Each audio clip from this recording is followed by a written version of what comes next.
Finance, and I welcome you to our regular meeting of the Board of Finance, today, July 7th.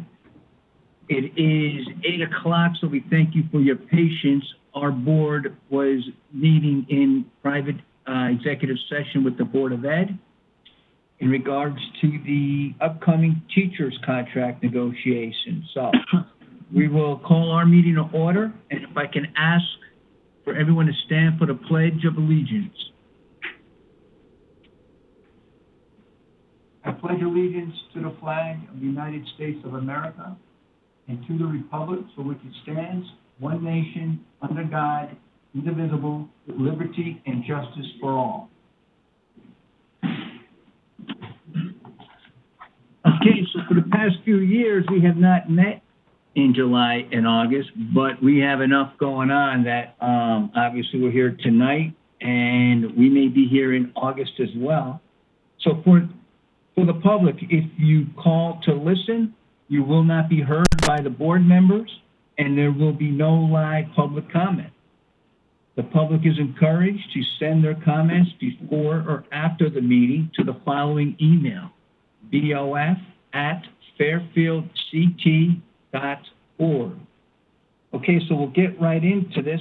I see Ms. DeMarco is with us, so let me just put this item on the table. We are at item number 3, to hear, consider, and act upon the following resolution as recommended by the Board of Selectmen. Whereas, as part of the Bigelow Center for Senior Activities 5-year bus replacement plan, it is in the best interest of the town of Fairfield to expend up to $67,696 to purchase a wheelchair accessible motor vehicle to improve mobility for seniors and individuals with disabilities. $53,600 of said purchase to be funded by a traditional 5310 capital senior bus grant under Section 5310 of the Federal Transit Act, Enhanced Mobility of Seniors and Individuals with Disabilities program as administered by the state of Connecticut. And now, therefore, be it resolved that Brenda L. Kupchak, First Select Woman of the town of Fairfield, be and hereby is authorized to accept in the name of and on behalf of the town of Fairfield 5310 capital senior bus in the amount of $600, and further resolve that an appropriation of up to $67,696 be and hereby is approved, and further resolve that the First Select Woman is hereby authorized on behalf of the town of Fairfield to sign and execute any and all necessary documents to secure said grant. So can I have a motion to put this before us? Mr. Mottola, and I need a second, seconded by Mr. DeWitt. So this item is now before us, and Ms. DeMarco, welcome. Hi, how are you? Good, thank you. How are you? Good, thanks. Good. I'll just turn this over to you and then to the board for any questions or comments. Great. So the state makes available this 5310 grant for us every 2 years to apply for a bus. We currently have a fleet of 5 buses, and the grant replaces the oldest of those buses. It's a 2007 Ford StarTran bus. It is an 80% grant, so we provide the 20%, the remaining 20% from our senior center donations account. You'll see on the grant and the paperwork that it is a little bit more than $600 more than the grant we applied for. And that difference is that we added a plexiglass shield that protects the driver from the riders and the riders from the driver, and that was about $696. So that is the difference. It's a great grant. It doesn't cost the town anything as it comes from our donations, and we do this every 2 years. I've just submitted an application for 2 years from now. Any questions? Any questions from our board? Mr. Walsh? Good evening, Julie. Thanks for being here. Hi, thanks. So what do you do with that 2007 bus? You sell it and you just add it to your pool of money? Does that go towards the purchase price? You know, I have to be honest with you. We turn that back over to Bpw, and I believe they sell it. It's very high in miles, and it's super old, so I'm not sure how much they get for it. Yeah. But that's not something we have a role in. Okay, thanks. Mm-hmm. Okay, thank you, Mr. Walsh. Any further questions? Seeing none, this motion is before us. All those in favor, say aye. Aye. Hi. Any opposed? It is unanimous. Okay, so we're on to item number 4, which is another grant. Now, I can explain this, but I like a motion to waive this reading. Mr. DeWitt, seconded by Mr. Mottola. All those in favor, say aye. Aye. Aye. Okay, that is in favor, and now I'll ask for a motion to put this item before us. Mr. Walsh, seconded by Mr. Cistani. Okay, now we'll discuss. So item number 4 is in regards to another grant through the State of Connecticut Department of Transportation, where the town is applying for approximately $27,552, and the funding shall be used for salary, maintenance, fuel, and enhance the Bigelow Center for Senior Activities Transportation Services by filling in the gaps in public transportation in the town of Fairfield by going beyond services required by the ADA, servicing eligible riders not within a 3/4 mile of a bus stop, and expanding operating hours to enable additional services. So with that explanation, Ms. DeMarco, I'll turn this back over to you. Thanks. So this is a new grant for us. It's a matching grant. It's over 2 years. We put up $27,552, and they match it with $27,552, but it's not an outright expenditure. What we'll do is quarterly submit a report that for reimbursement based on how we do with those hours. What we're hoping to do is to expand our appointments for medical appointments or shopping or other activities that go above and beyond the hours of the senior center buses now. We go generally from about 9:30 to 3:30 or 4:30, but our doctor's appointments end about 2:30ish. That's when the buses generally get back. And we do have Thursday evening programming. So this grant allows us the opportunity to try expanding service without additional cost to the town. We would get reimbursed for that. I don't know if we'll use it all up. I don't know what the demand is for those additional hours. On occasion, we hear from seniors who would like, or people with disabilities who would like to have, more of an on-demand kind of service. We're just not at the place that we can do that yet. So what I would like to do is explore whether or not it's an avenue we need to take is expanding the service permanently. We're not planning on doing anything additional on weekends. We tried opening the center on weekends, and that just really didn't take off. So we may not use the entire grant, but I feel like it's worth giving it a try to see if we need those additional rides. Any questions? Okay, thank you. Any questions from the board?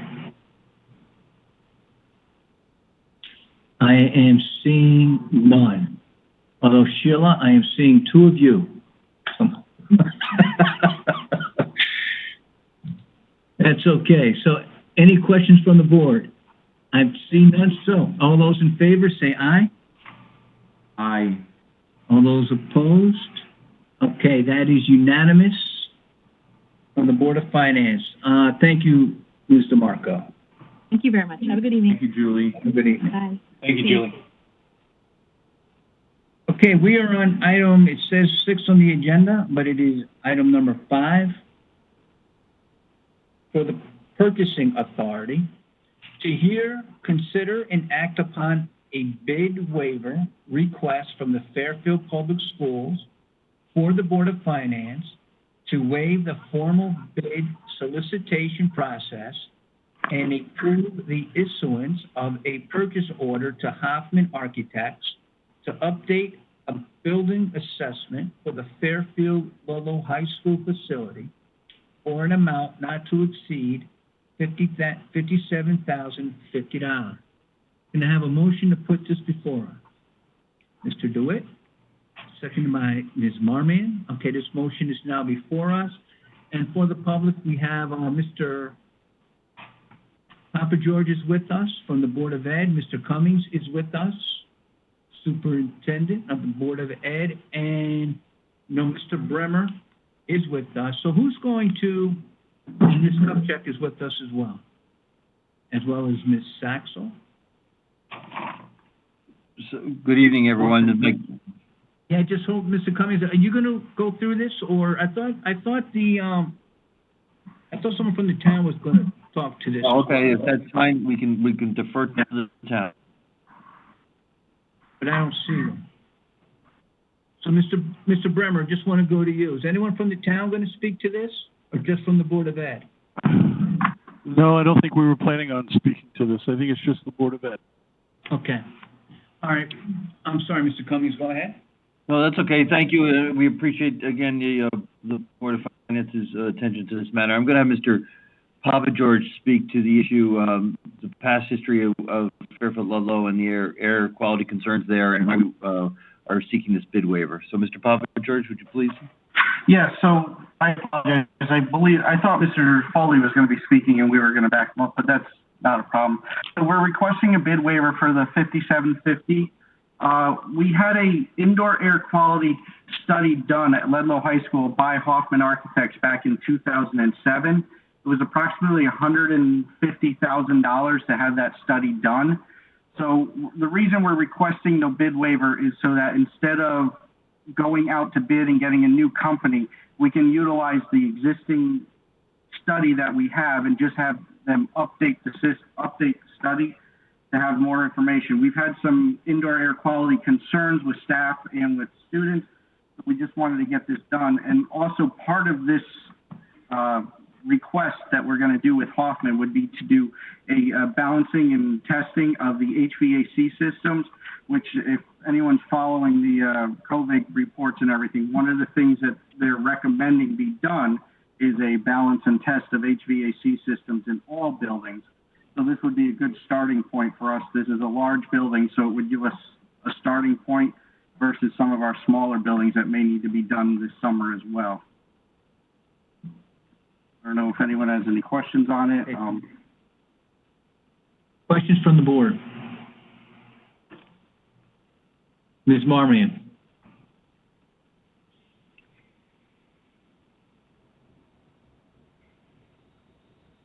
Jim, I can't go on. Thank you. Thank you so much. I read that Con OSHA was investigating, there were some concerns, or maybe there was a complaint in terms of Ludlow and the air quality. My question is, given what we're going on with COVID right now and concerns with air circulation and how this virus might be transmitted, will this study, regardless of who gets the bid, will this look at what we currently know, investigating COVID, and combining that with the air quality? Will this study, in other words, take this into account? So yes, part of the study is to do a balancing of the HVAC systems, which is what the state guidelines for HVAC returning to buildings is asking for. So, and we will absolutely make sure when they're following the guidelines by the state so that we make sure we are meeting or exceeding all the expectations by state. And your first part of your question, the OSHA, yes, OSHA was investigating the indoor air quality as well. We had a full report from them. We've repaired a couple of issues with them. We've removed some wall boards and replaced them. And the OSHA matter is not completely satisfied, but almost satisfied. The only outstanding issues are a couple of classes that we have to hold for some of our maintenance and custodial staff, but we can't hold the classes due to the COVID. We couldn't gather them together, so that's why they gave us an extension on those classes till the end of the summer. Thank you. And my second just follow-up question to that is, I know we're specifically focused on Ludlow, but given what the state is telling us in terms of return to school and air quality, do we need to do these studies in all of our schools prior to the start of school in the fall? That's more, I guess, for Mr. Cummings. Actually, Mr. Papa George can speak to that as well, because it goes back to some of the guidance we're getting from the state regarding COVID. So yes, we are looking at the state guidelines, and we're also working with another engineer company of ours, which we use a lot, Van Zelm Engineering. We've chosen them to look at the other schools because a lot of those systems are newer, and they were actually the company that designed and installed them. So we're working with them now to get a proposal to do what we need to do to get the kids back in school. There's some, if you've read the HVAC return to school guidelines, some of them are like turn off economizers and open fresh air intake valves 100%. But what we have to take into account is some of our newer systems aren't designed to run at 100% fresh air, and that could cause more problems than it resolves at that point. If you're bringing 100% humidity air into a building and the system's not designed to handle that, you could be bringing wet and moisture into that building, which could lead to mold and other issues. So we have to be very careful of just opening valves and turning things on and off. So that's why we're working with an design engineer company to get the correct answers. So I guess a follow-up to the follow-up question, and perhaps this is for Mr. Cummings, is from a cost perspective, if we need to go in and get bids from these engineering companies or to go in and look at the air quality in all of our schools, are these new studies, new costs that we're going to be accounting for, that you're going to be coming forward with proposals on? Potentially, yes. I mean, these are the types of things. Yeah, if you think of the big rock as COVID, and we've lifted that rock, these are the things that now start to come out and emerge as issues that we're going to have to follow up on. It's one of a number of things that almost appear daily sometimes, but it also be that way. Thank you. You're welcome. Okay, thank you, Mr. Marmion. Ms. LeClaire?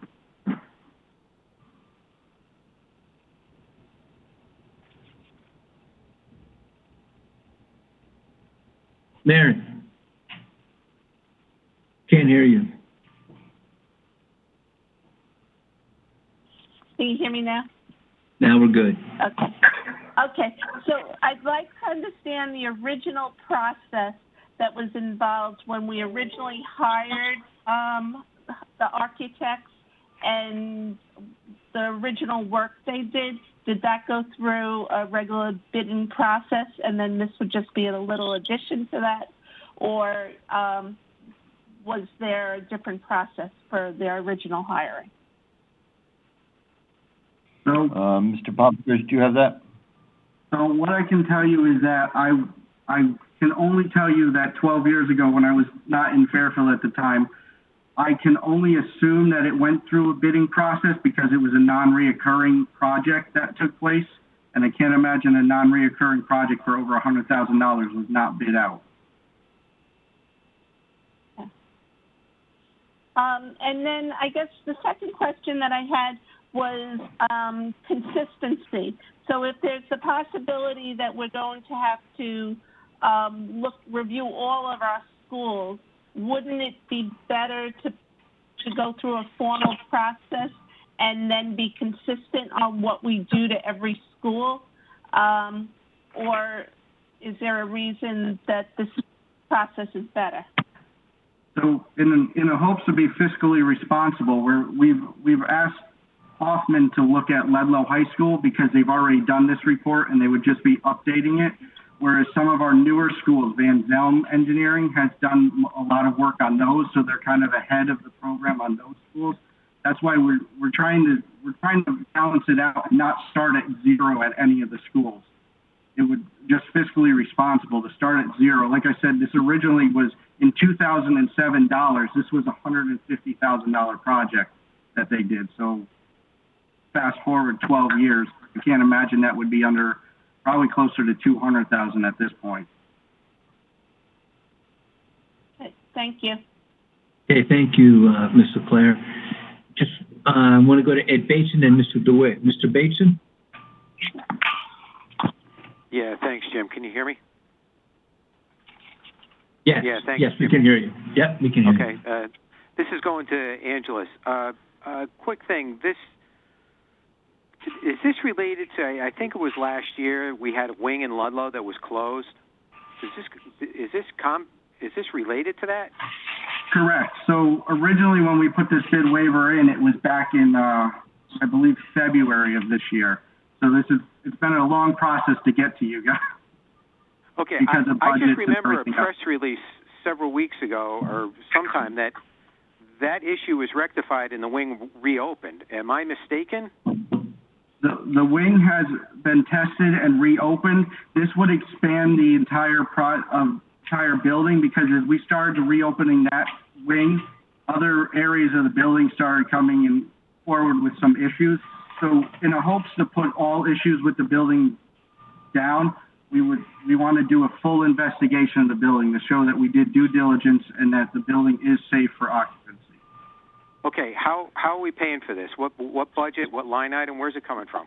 It would come out of our budget, operating budget. Okay, for this year? Correct. For 21? For 21, okay. yeah. And so we don't know if this is leading to anything else, because I haven't seen anything, capital fund requests, anything about an envelope assessment or an envelope project for Ludlow, correct? Correct. I mean, the only thing I've seen is windows, right? That we still have outstanding. Yep, that's some outstanding windows, but we did do the windows project. It's just not completed as of yet. There's some punch list items that are getting knocked out. So yes, until we get the report back, there's no reason to look at what might need to be done. There wouldn't be even a way to put a number on it, because a lot of this was completed during that project 12 years ago.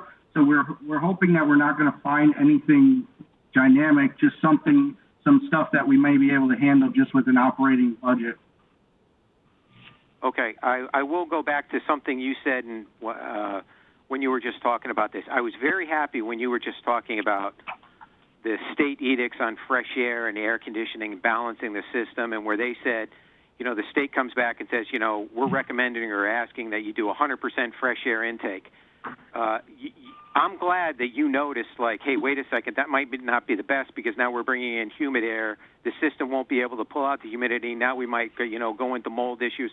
You guys are 100% correct, and I want to emphasize to you, Mike, Brenda, Tom Bremer, anyone, the state right now is issuing edicts and policies directed at COVID that are having unintended consequences on other areas. And Angeles, you were spot on to question that and say, hey, wait a second, I understand what you guys are doing, and the best thing for, COVID, to treat COVID, is fresh air in, but now I'm bringing humid air into a building.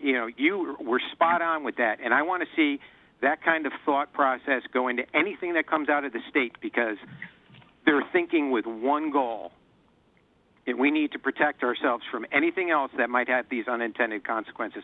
So kudos to you for spotting that. Thank you. Thank you, Mr. Bateson. Mr. DeWitt. Thank you, Mr. Chairman. Chris DeWitt. I'm going to get back to the issue, which is bid waiver. So, as a person who has run a purchasing group, not seeing our purchasing manager here tonight, given the extensive conversation we're going to have on agenda item number 7 next about purchasing policies and everything else, there is no way that I'm going to vote for a bid waiver here. If this company really does have the upper hand and can only bid $58,000 while the other one's going to bid some astronomical number, they will rise to the top. They will get this bid, they will get this bid over the other suppliers. But this is not a time for us to be waiving bids. As good intended as this may be, and this is no disrespect to Mr. Cummings or Mr. Papa George, but I cannot support a bid waiver on this. I just can't, especially when our purchasing manager can't even show up to support it. And he kind of left Mr. Papa George hanging out there, and I don't think that's fair either. So that's it for me. Can I just ask if Mr. Foley was invited to the meeting? Because I wasn't aware if he was. Yeah, Mr. Foley is the one, Ms. Kupchak, this is Jim Brown. He's the one that asked me to put this on the agenda. Oh, I'm surprised because, I mean, the guy basically works 24 hours a day.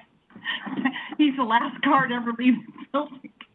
Yeah, he's the one that asked me to put it on the agenda. He wanted it on the agenda in our last meeting. We couldn't fit it in, so I told him it would be on our July meeting. So that's why maybe he had trouble signing in, but I'm surprised he wouldn't call in. I don't know what happened, but I'm happy to check tomorrow.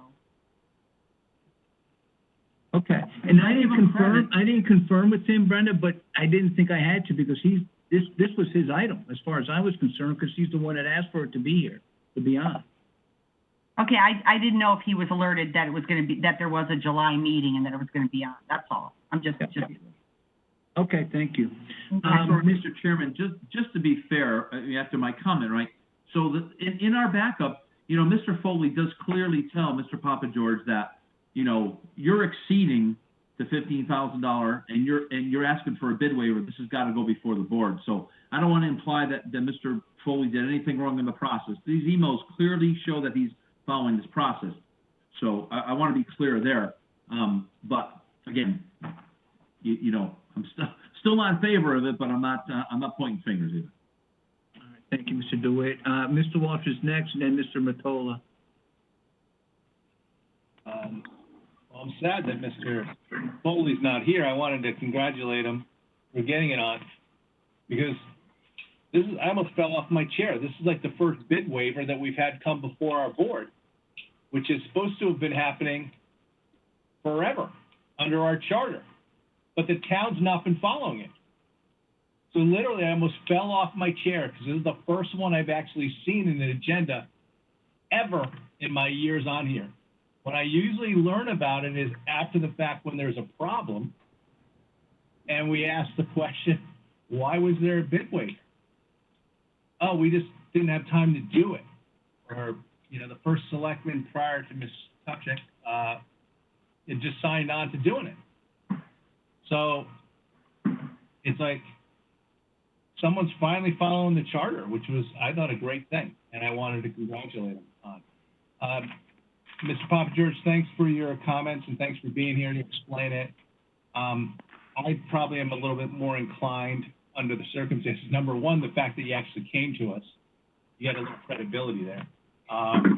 But also, I like the fact that they had just done one in 2007 and have a working knowledge of the building, and I agree. But I want to hear from you. You think this is a pretty good price, though? You don't think that we'd be able to do better? I do not. I think that the price they gave us, we've worked with Hoffman in the past. They've done a lot of other business with us. They just did our Osborne Hill roof. They won that bid.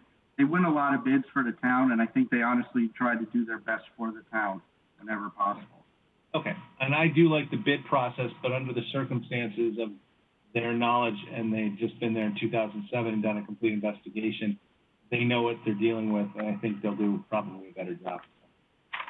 I'm inclined to go with it. Okay, thank you, Mr. Walsh.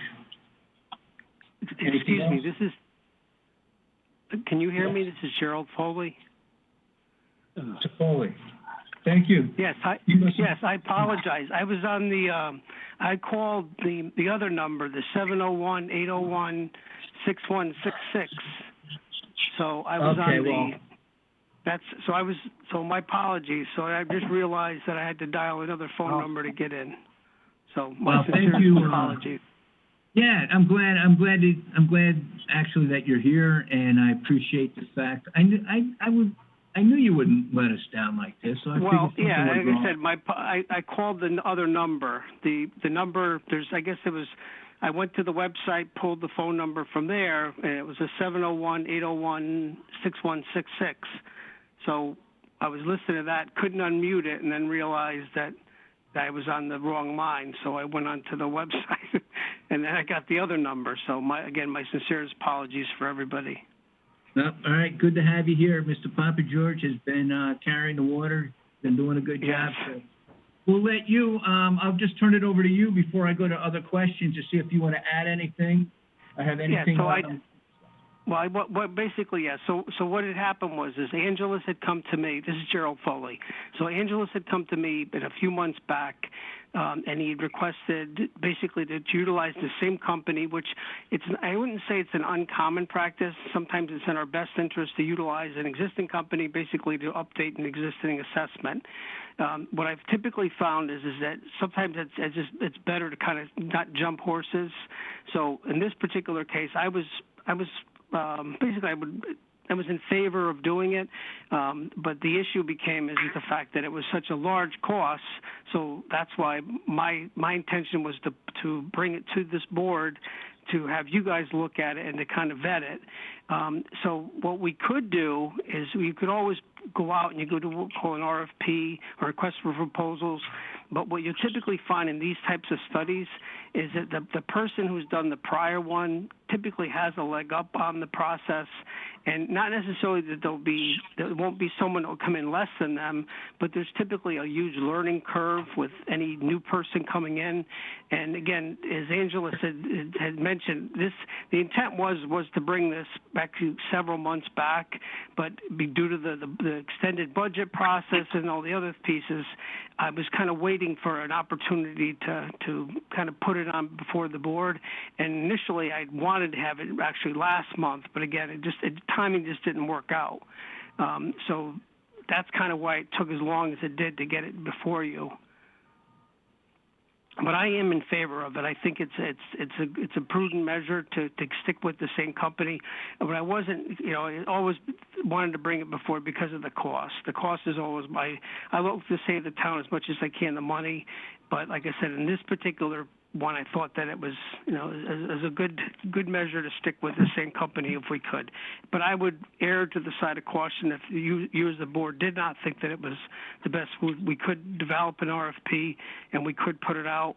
Probably the lead time on it is about 2 to 3 weeks to develop it, another 3 weeks to do submissions, and then, basically get someone on board to start it. So it would probably delay the project at least 6 to 8 weeks. So it would be it would really put a damper on the whole process and getting the project completed in a timely fashion. All right, well, we appreciate your consideration, and Mr. Foster, that you brought this before us in any case. But if we don't vote on this tonight, it puts the project behind 6 to 8 weeks. So, Mr. Papa George, if you could just maybe expand on that, what does that do to you? That puts this project well into the beginning of the school year. So, again, as part of the state requirements of doing balancing of air systems, we would not meet the state deadline for bringing the kids back to school in this fall. Okay, thank you. Thank you for that comment. Any questions from the board? Mr. Mottola? Yes, thank you all.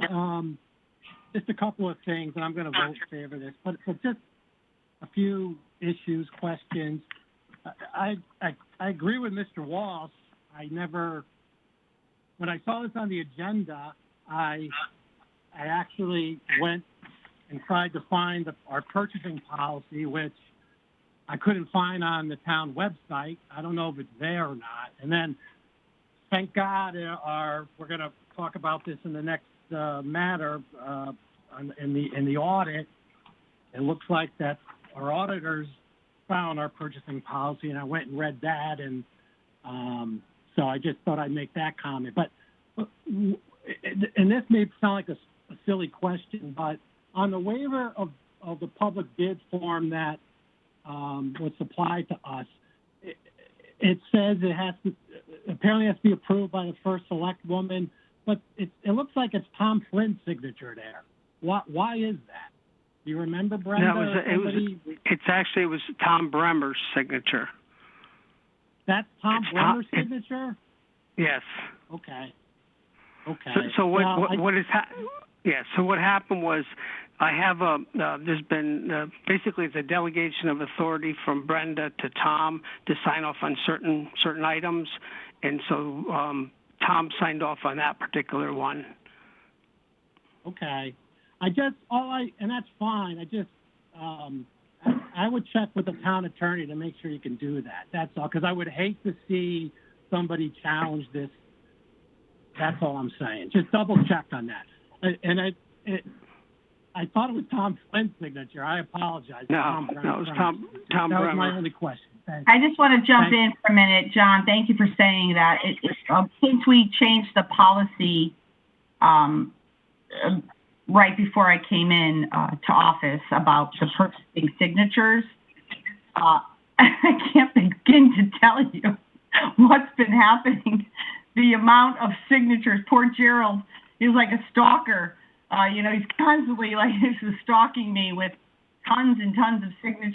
And so I mean, literally I would spend my whole day signing because of the new policy or the policies that we're adhering to now. So I've abdicated some of that to Mr. Bremer, who works a lot with Gerald. Just wanted to say all right, that. just make sure. My advice, free legal advice, I would make sure you legally can do that. That's all. And that's all I have to say. Thanks. All right, thank you, Mr. Mottola. Any further questions from the board? Mr. Walsh. Waiver. Oh, I'm sorry, I was off. Mr. Foley, I just wanted to thank you for pushing to bring this before us. And I commented that we hadn't really seen any of these. At least I haven't seen any in the last 10 years or so. So I think we'd like to follow the charter continually and have these brought before us when they should, because there's been too many instances where they should have been brought before us under the other administrations for Ms. Kupchik's, that they should have been brought before us. And I hope this is a new system where we're going to be bringing these before us if we need them. Yes, exactly. Okay, thank you, Mr. Walsh. Any other comments? Okay, this motion is before us, so I'm going to bring this to a vote. All those in favor say aye. Aye. Aye. Okay, Ms. Charlton, Mr. Mottola, Mr. Walsh, Mr. Testani, Ms. LeClaire, Ms. Marmion, and Mr. Brown are in favor. All those opposed? And Mr. DeWitt is opposed, so the motion carries. And Mr. Bateson, I'm sorry. Mr. Bateson, you in favor? Ed? He's sleeping. Ed, I need to hear from you. Although the motion will carry anyway. All right, the motion Yeah, I carries. group chatted it. I'm in favor. Motion carries 8-1. All right, so thank you. Thank you. Mr. Papa George, Mr. Cummings, and Mr. Fuller. Have a good night. Thank you. Thank you. We're on to our next item, item number 6, to review and discuss the Bpw Audit Report and recommendations from the Board of Finance Audit Subcommittee. So before we begin, this audit began when Mr. Flynn was chair. Ms. LeClaire, just real quick, do you remember when we started this audit?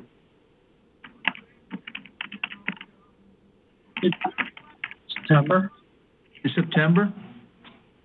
Okay, so this audit. 2019. Basically, it was just completed very recently, end of June into July.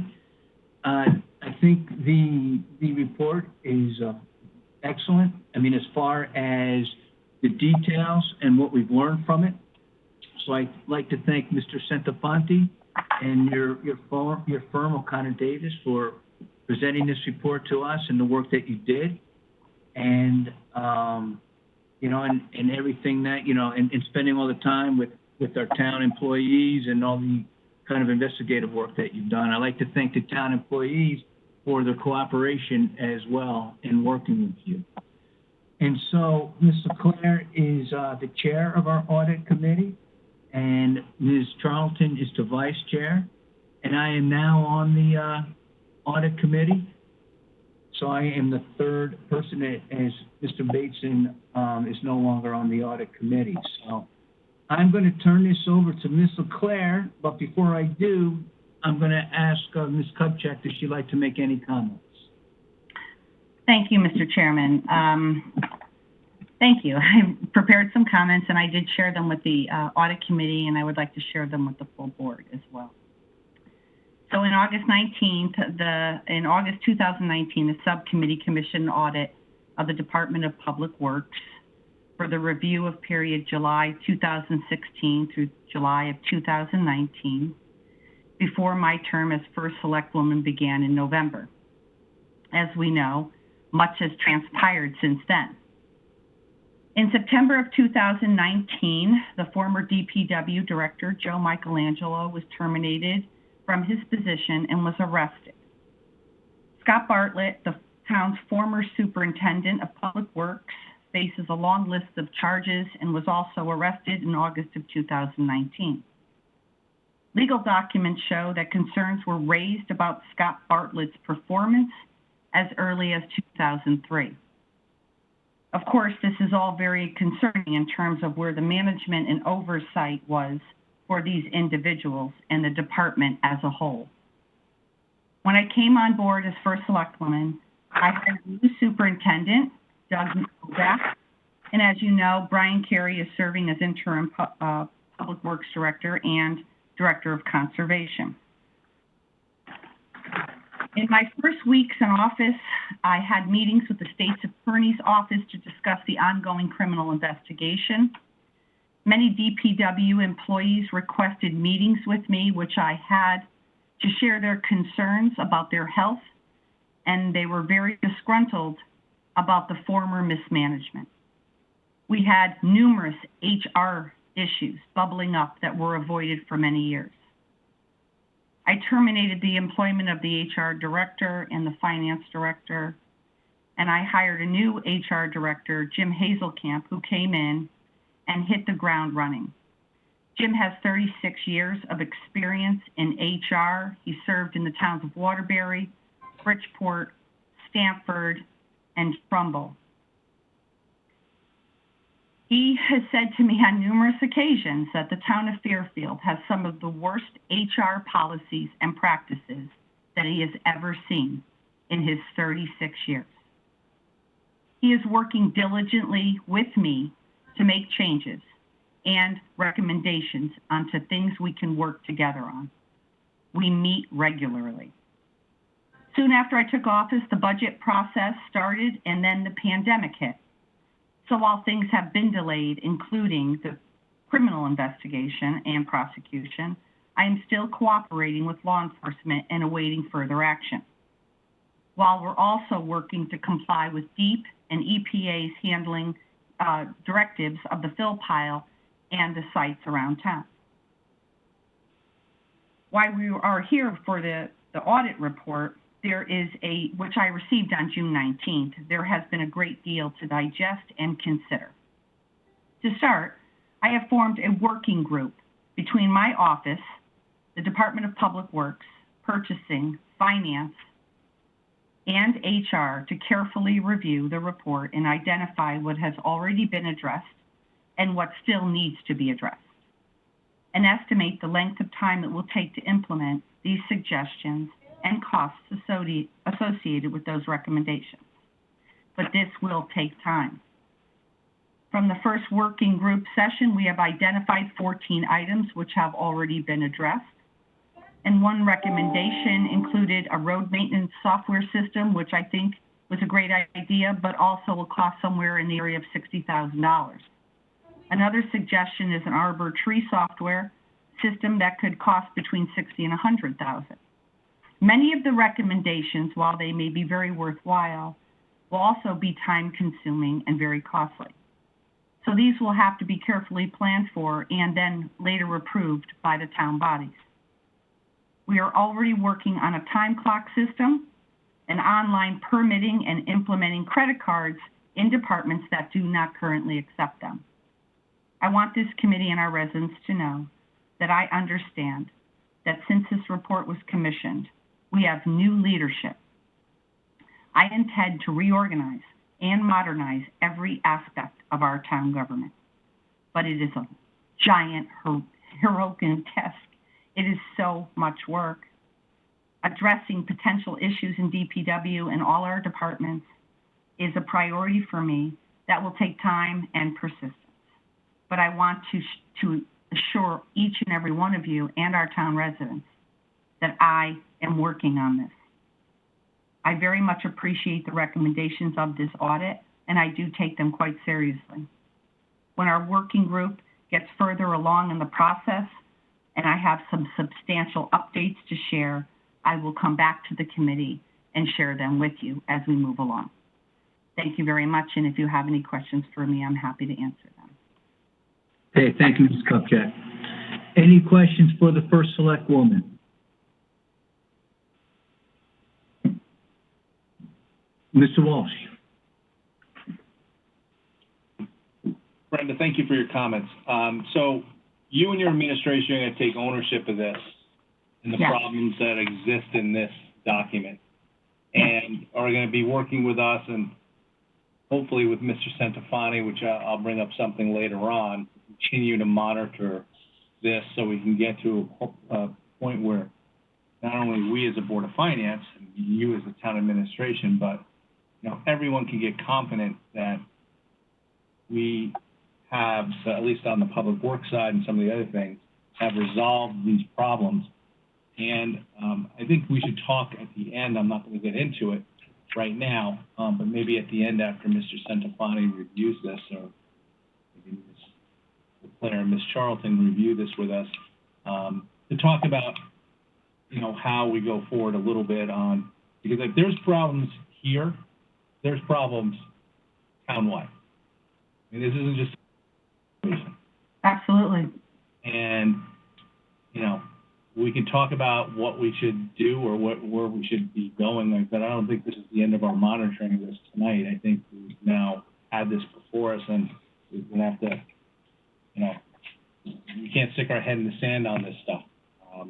We're going to have to come up with some type of working group or discussion amongst the Board of Finance and the other town bodies on how do we all get confident in maybe doing a full review of some of these operations. And based on the report I've seen, give you kudos on Mr. Centofanti for its thoroughness. You seem to be the person for that job, and we're going to have to try to find money to hopefully bring you in to continue doing this work. So, but thank you for what you've done so far. And I'll just leave it there and we can get on it. So thank you, Mr. Walsh. I appreciate your comments. I just want to say that, again, this is a new administration. I have formed a working group. I received the audit on June 19th. And as I mentioned to the subcommittee earlier tonight, that before the audit even came out, or I read it, it's about a month in office to realize the amount of problems that I needed to deal with. The audit is extraordinarily helpful, and we're going to be working on it, and the working group is going to put in a tremendous amount of work. But I already knew that we needed to do this work. There has been a lack of just policy and procedure for a very, very long time. And I am going to fix it. I am committing to you and to the residents of our town that this is a top 100% priority for me. And if the Board of Finance wants to appoint someone to assist us, whether it be the chairman or someone else, like to assist and come periodically for our working group meetings, I would welcome that. I think it would be helpful because then it would be a conduit to the Board of Finance. But please be rest assured Mr. Walsh and the entire Board of Finance, that I'm not kidding around with this. I mean business, because let me just say to you that this is my hometown that I grew up in, and I care more about this than anything else that I have ever done in my entire public service life. And I will ensure to you that I will make sure that every single thing that should be done properly will be done properly. But I just want to say that it is a lot of work. It is, I mentioned this during the audit subcommittee. It's like almost like you're fishing and your fishing line just gets tied up in this giant knot. That's kind of like what I have right now. So I'm asking for a little bit of patience, and obviously the pandemic threw me off course quite a bit, and I have full intentions of working on this, and my administration takes this very seriously. We have a lot of good people who work for our town. I mean, really, I'm so impressed with so many of our people, but you know, it takes management. It takes real management and interest in every single thing that's going on. And so I've started that work before the pandemic, and I am picking it back up now. And this audit is very helpful to me in my administration to be able to do this work. So I can assure you that I take this quite seriously. And if one of the members want to join me, I would love to have, you know, if you want to come to some of our meetings to sort of give an update to the Board of Finance, I think that may be helpful. But I'm asking that y'all give me a chance to do the job that the people of Fairfield entrusted me to do. Thank you, Ms. Kupcha. Yeah, I think as we move further into our discussion and we start making recommendations, and Ms. LeClaire will get into that, there are recommendations, and that's what they are, recommendations for the administration and then for the Board of Finance, and I'm sure we'll find a way to work together on this. Good. Thank you, Mr. Chairman. And I just want to say that I'm going to have to pop off around 9:30 for a call. But again, I am willing. I'm here. I would love for one of your members. I hate to put you on the spot, but I would love to have one of your members, because I think, you know, there's kind of been this sort of like separateness from the town and the Board of Finance, and I think that, you know, if we work a little bit more closely together during the regular day-to-day, maybe there wouldn't be sort of that concern. I don't know if I'm verbalizing it in the right way to all of you, but again, I do take this quite seriously, and I welcome your assistance and input. Okay, that's great. You know, we will take you up on that, and we will assign for lack of a better word, a liaison from our board to you. And I'll share with you those, you know, I'll send to you some of the items that we identified already with the working group, our first meeting, of items that have already been addressed. But I just want to emphasize that, you know, what happened in our town is quite serious. To have two department heads arrested for public corruption is a significant issue. And so we have a lot of work to do, but I hope that does not cast any aspersions upon the people who do work for our town, because they are good people. They just need to be invested in, and they need to have guidance and clear policy. So I just wanted to just say that, but I will send the 14 points, the 14 things we did identify that have already been handled, and some of the other things we're working on. It's a lot of work, but we welcome your input as well. Right. And look, I think we all agree that 400 or so employees are not judged by two. Right. Okay. Thank you. So, you know, what we have here is a department that needs a lot of help and assistance from your administration and whoever you bring in that's new. It needs some new faces, right? Some new blood, and it needs oversight. So we'll work together on that. Thank you. Mr. Basin, you have a question? Yeah, I do, Jim. Can you hear me? Yes. Okay, this is for Brenda. How you doing, Brenda? Two things. What's the status on CFO search and director of DPW, and who is currently in this working group that you're talking about? Again, it's the purchasing department, the HR department, the finance department, and my administration, and DPW, excuse me. And we are putting together a job description, and we'll be posting the CFO position. As soon as we wrap that up, we're just finalizing it now. What about DPW director? I've got some issues I need to work through. I want to do some reorganization in that sort of hierarchy. And I was explaining earlier to the audit subcommittee that I don't really want to talk about personnel or sort of that sort of thing. But if anybody wants to call me on the phone and speak, that's not in a public meeting, I'm happy to talk about that. Okay, thanks. Thank you, Mr. Basin. Mr. Mottola? Yeah, thank you. A couple of things.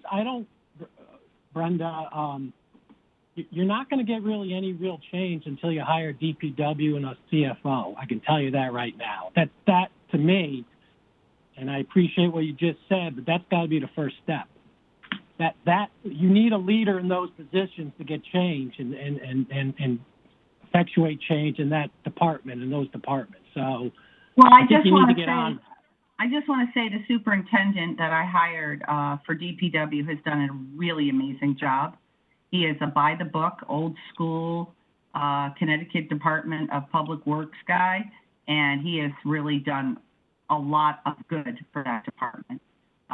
He took the position of Scott Bartlett, and he is doing really very good work.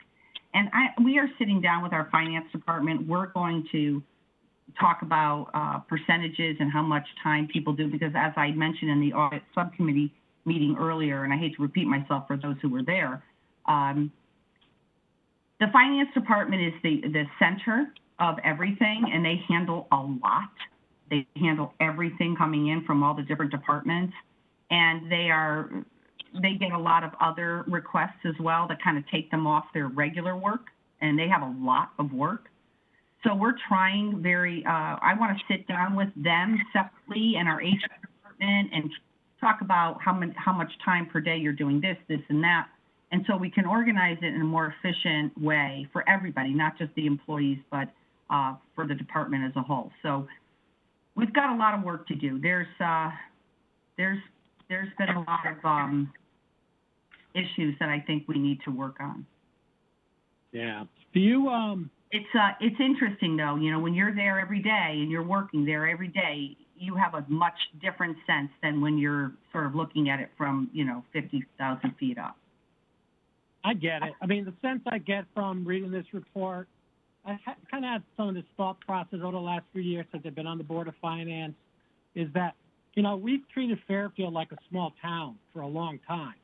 And I think we've run it that way. And everything's been fine and dandy until the you-know-what hit the fan a few months ago when we've uncovered some of these things. And I think it's time that we start treating Fairfield like a town of 60,000 residents and to have more policies in place. I mean, for you to tell me that your HR director has said he's the worst HR policies he's ever seen in his career, when I know the guy's been in HR for about 30-something years, that's real troubling to me. That's troubling for a variety of reasons, from liability standpoints and so on and so forth. So, it's problematic, and, I think this was a real kick in the rear end, this report and this audit. And I'm sure, as I think Mr. Walsh said a few minutes ago, that this is probably not just limited to the DPW department, that there aren't policies. We don't have sufficient policies in place to manage other departments in the town of Fairfield. Maybe I'm wrong, but I suspect that it's more than just public works and finance and those departments mentioned in this audit report. So, thank you. Yeah, you're not wrong, John. And again, I said this. Maybe I said it during the audit committee, but the first month I was in there, I started to see really the lack of, I would just say interest in the departments from the first selectman's office. I have put in a lot of time and effort to meet with every single person who works for our town and understand what they do and understand how the departments work. And so I think it's all about investing in the people. We need training. We need to provide our employees with training. We need to give them certain goals and certain guidelines. Everybody wants structure, right? Everybody wants structure. I've run a business for 30 years. You need clear structure, and it needs to be clear to everybody, and everyone needs to know what it is. And so it's not a reflection of our employees. It's just a reflection that there wasn't any real management. And so I said this before, and I'm not trying to be political. I'm really not, or take a hit to anybody, but you know, being the first selectman or select woman, there's a lot of political things. You got to go cut ribbons. You got to go to this. You got to go to that. And there's so much going on. And I said this during the audit subcommittee, and I'm so glad I fought for that CFO position, Chief Administrative Office position, because I'm telling you that there is a lot of work. It's a lot of work, and it's just you can't do it in a 24-hour-a-day period.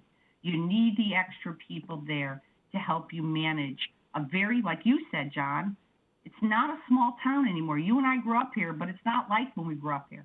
It's a little city. It's a small city. And so I'm just saying I want our town to be run like other towns with the same processes and policies. And so we need to get there. We'll get there. We'll do it. And I intend to make sure we do it. Okay, thank you, Mr. Mottola, and thank you, Ms. Charlton. John, you done? You have any follow-up? Okay.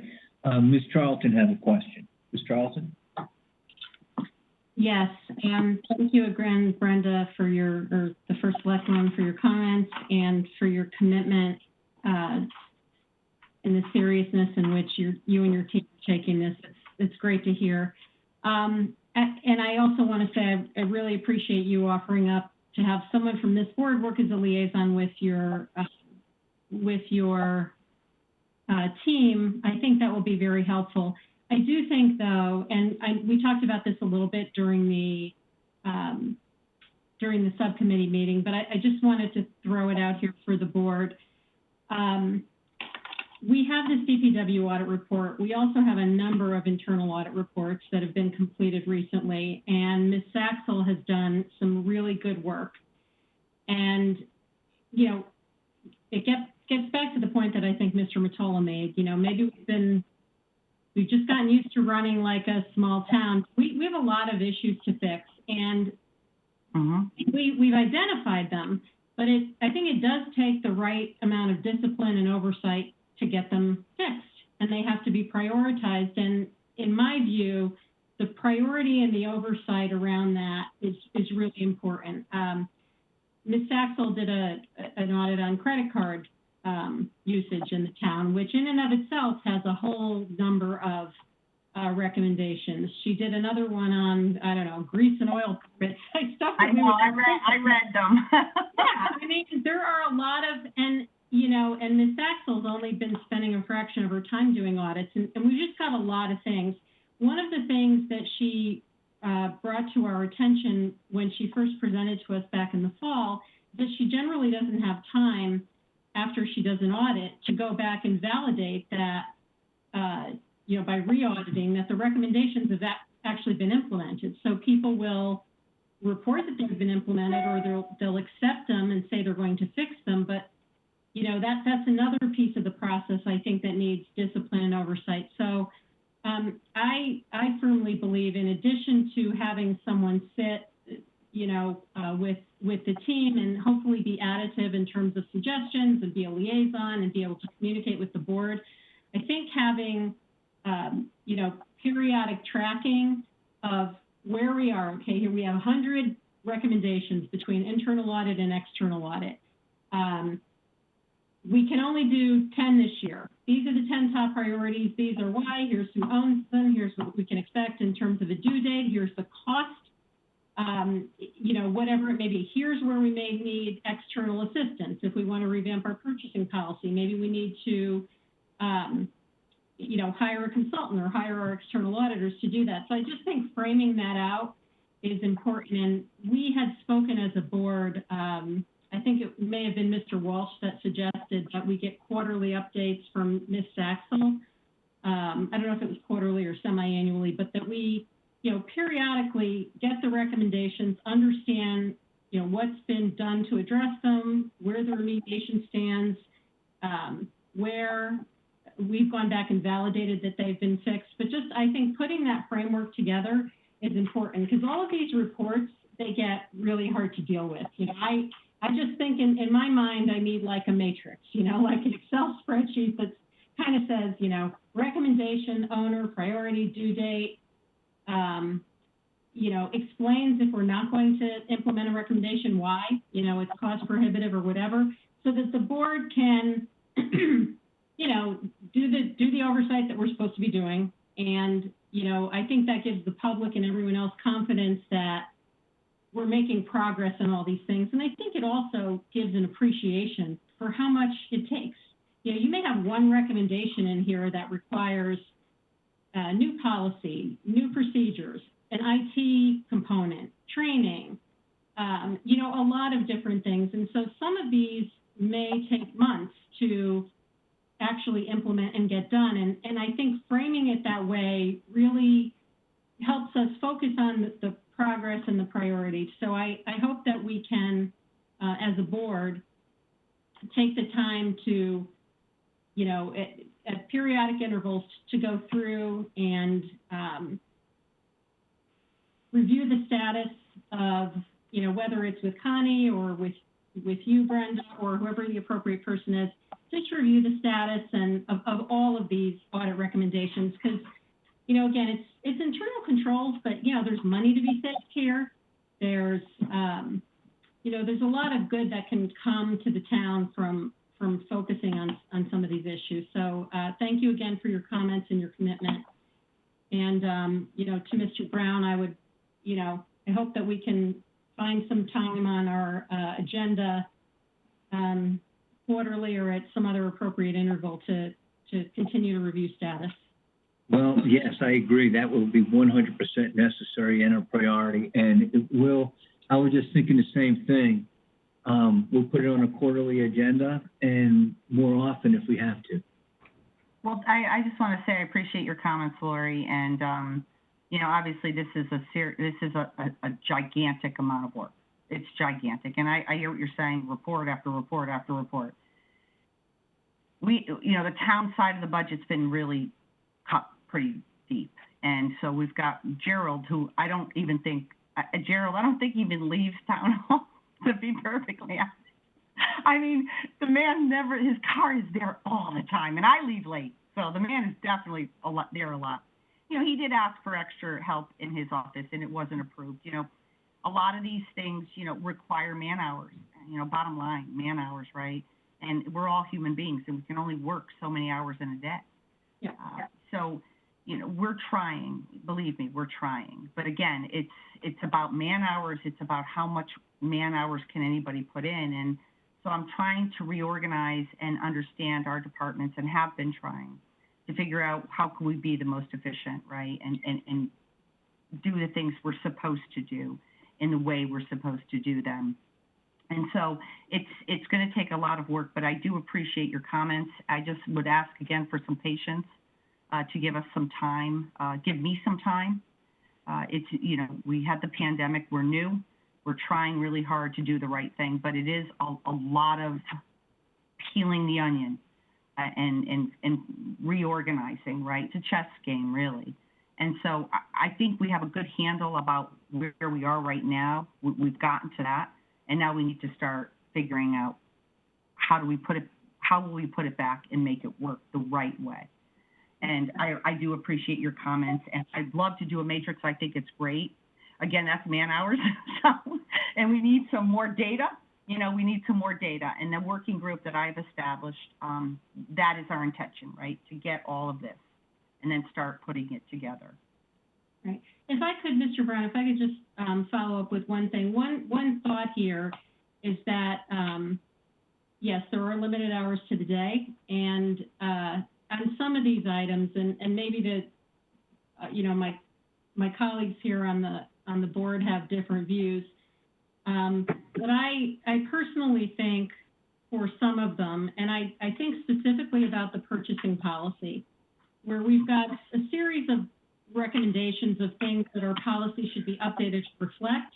But then once that's done, there's procedures that have to go along. There's documentation formats that need to be revisited. There's training and all that stuff. So that to me, in terms of something where I believe time is of the essence, might be something where we could benefit from, for example, Mr. Centofanti's firm assisting, because they do this all the time. Instead of us trying to recreate and figure out how to update and write these policies, something like purchasing, I think the area is broad enough and it's beyond DPW that I think time matters. So I'll just throw that out there for consideration, because, the working group this is a project that's being done in everyone's kind of spare time, if you will. Not to imply that it's not prioritized, but everybody's already got a full-time job. So for, chunks that can be, where we can get assistance and move quickly on some of the most critical items, I hope that we would be supportive of, finding the funding for that. And I'll just leave it at that. Thank you. And I hear you. I just want to be careful about spending money on more audits when we may need some of that money to implement the right things that we need to get done in the town. No, I'm speaking about implementation in that regard, not additional ones. Yes, thank you. Okay, thank you, Ms. Charlton. Mr. Bateson?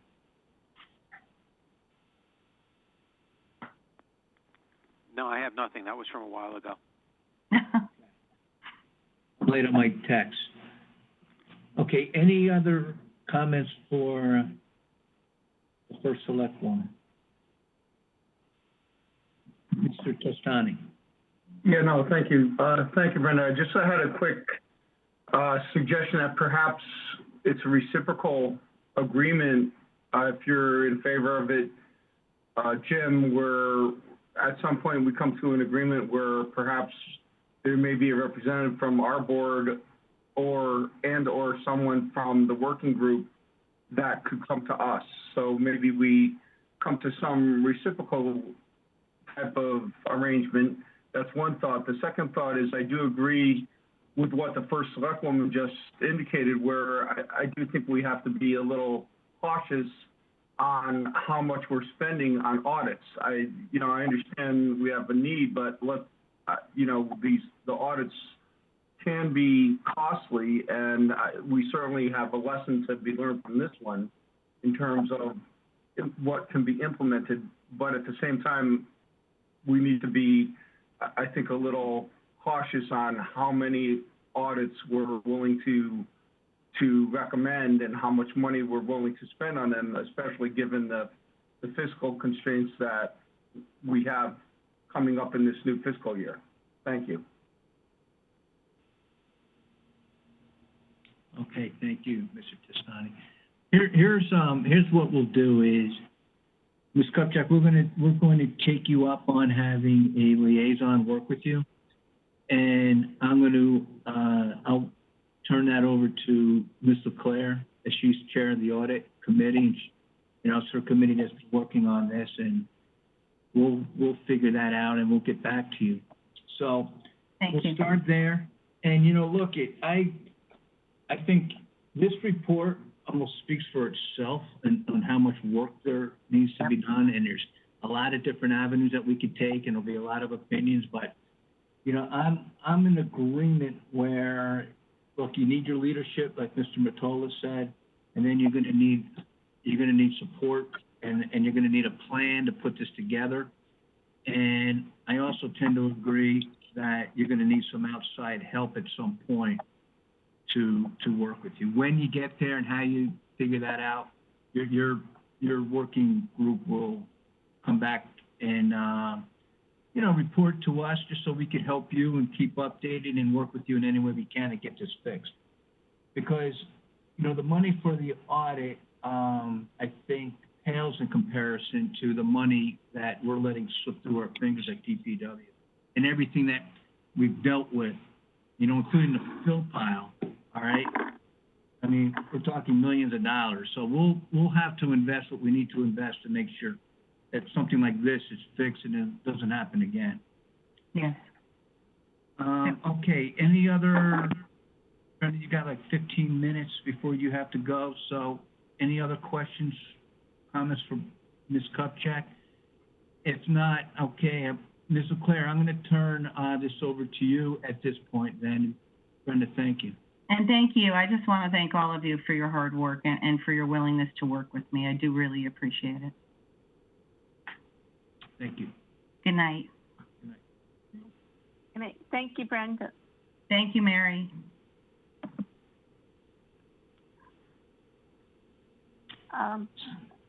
Okay. Originally, I had kind of an order planned on how we can approach the discussion of this review report by Mr. Centofanti.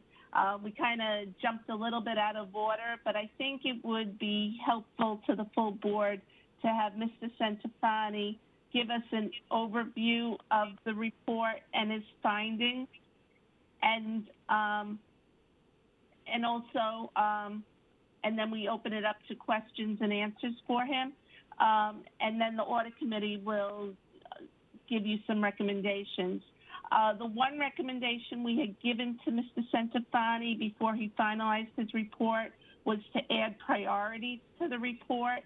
And I think it is very helpful for the board to understand how he ranked the priorities and put that in place in his report. Mr. Centofanti, do you want to give us a brief overview and kind of walk us through what you did, the process, and the findings?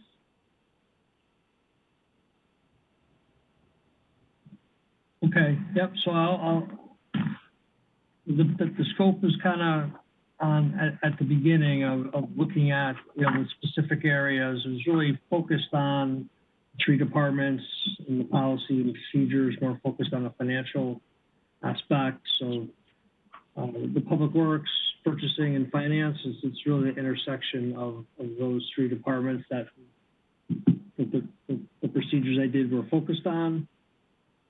So we basically the process started with interviewing all the division heads and the admin. There are 15 plus interviews, and the positions are listed in there, and that was the basis for then additional questions and follow-up. So I did meet with everyone almost 2 times just to kind of jump to understanding what they did, how they did it. There is a section that's labeled potential improvements. So most of that information came from the employees. I asked everyone at the end, is there anything that could be done better, or that type of thing. So that really wasn't something that I came up with. Recommendations are mine, but the potential improvements were provided by the departments. So just as a general overview, is to say, again, been talked about a lot of times about the details and how much time this will take. So the approach that I take when I do these type of things is I aim at best practices. So the town will have to evaluate them, and I'll talk about how I prioritize them, or at least the 1 through 5 ranking, what I base that on. But I aim at best practices. I mean, there are controls that we put in that is not the best practice, but is still a better practice than currently is happening. So just a general conditions was, that I think need to be addressed. No written procedures. Roles are not clearly defined. Training isn't given in several different areas. There's no formal reporting or staff meetings, so communication really didn't work in the Public Works Department. Total lack of understanding of the purchasing policy, the procedures, what was expected. it was mentioned by multiple people, multiple times that invoices showed up and then they tried to figure out how did that fit in with the purchasing policy. So, you know, purchasing worked with the department a lot trying to address that, but a lot of times again, the process was backwards. The PO was issued after instead of before, and in the purchase order process, that's supposed to be the prior approval before the transaction happens, but in a lot of cases, it was the opposite of that. There's also lack of training just with the financial software, so that caused some of the problems as far as following procedures and making sure things were done correctly. With the work order system, the e-alerts I think is a good system, but I think a regular work order system works better. The e-alerts are not really prioritized. They just come in and departments act on them, division heads act on them based upon their own decisions, so it's not really a coordinated effort. Again, I think that would help. There was a lot of very consolidated decision making, and that superintendent, there's too much, in my opinion, under that one person, and not enough monitoring of what that person is doing. So looking at how the budget is set up and kind of breaking that down and giving some division heads a little bit of responsibility and requirements to monitor, I think will help avoid something like that in the future. And then there are some efficiencies that are in the report that, you know, anything that came up that could be done better, that might save money. One of the big things that I noticed is there's 4 different people in the Public Works Department that are responsible for doing the bidding or POs or that type of thing, and it seems like it would be more efficient that purchasing had more a person that was responsible for that who did it all the time and that type of thing versus spreading it out over 4 different people because they work for different divisions. But tried to, in each section, give some background as far as what the department does and what the responsibilities and whether they have a software or not a software. So in certain cases, I may have made comments that they didn't use the software. So I certainly, to clarify, I didn't recommend that you buy software to monitor your trees. You know, the comment is made that there is no software used. I didn't make a recommendation that there should be. I provided that information. So a lot of times, I just provided information that I had. So that was the review of the financial. Then we did a substantial amount of disbursement testing, and that was looking at support for the invoices. Was there a PO? Did we follow the policies of the town? So there's the results of that testing, and in certain instances, the policy procedures weren't followed. And more so, in the purchasing area, as I mentioned, because there were, again, some of it was lack of understanding, some of their purchases were already made, just kind of things were done probably as they've been done before, and, you know, lack of training, and, you know, there is a resource issue, and, you know, looking at purchasing and the volume, again, and I agree with one of the comments you made is, one of the nice things about Fairfield is it is like a big town. I do really big towns. I do really small towns. And some ways you have that small town feel, but with a $300 million budget and the amount of cap projects, you kind of, I think, need to put some of this in place, which you already mentioned. Again, the purchasing policy, I think, is a big area that needs attention just because your policy is pretty short and there's no real clear requirements for documentation, how things should be done, that type of thing. So I think that's part of the reason it's not, the compliance isn't as high as it should be, because there's not a form for this. And the bid waiver and that type of thing, which is a recommendation I'm making every community, every town that I audit, is that process be very formal. So to see that on the agenda too, that's a good process, but there should be a form that comes with the details that kind of explains why you want a bid waiver. So you would have that information up front and be able to evaluate it and still ask the questions. So again, the recommendation priority, you know, basically I look at from my standpoint is I'm looking at internal control issues as probably a 1, 2, or 3. 3 would be different from a 1, and as far as how bad the control, whether it was compensating controls or no controls, and then I do factor in from when my evaluation is materiality. So if it's small, if there's no controls, but the risk is $20,000, then I'm going to make it a lower priority as compared to something else. So there is some of that evaluation in there. If the area, when we read the words, it may seem like, okay, there's a problem here, but if your exposure is $25,000, then I'm going to make it a much lower priority, even though it's an internal control issue than something where your exposure is a lot higher.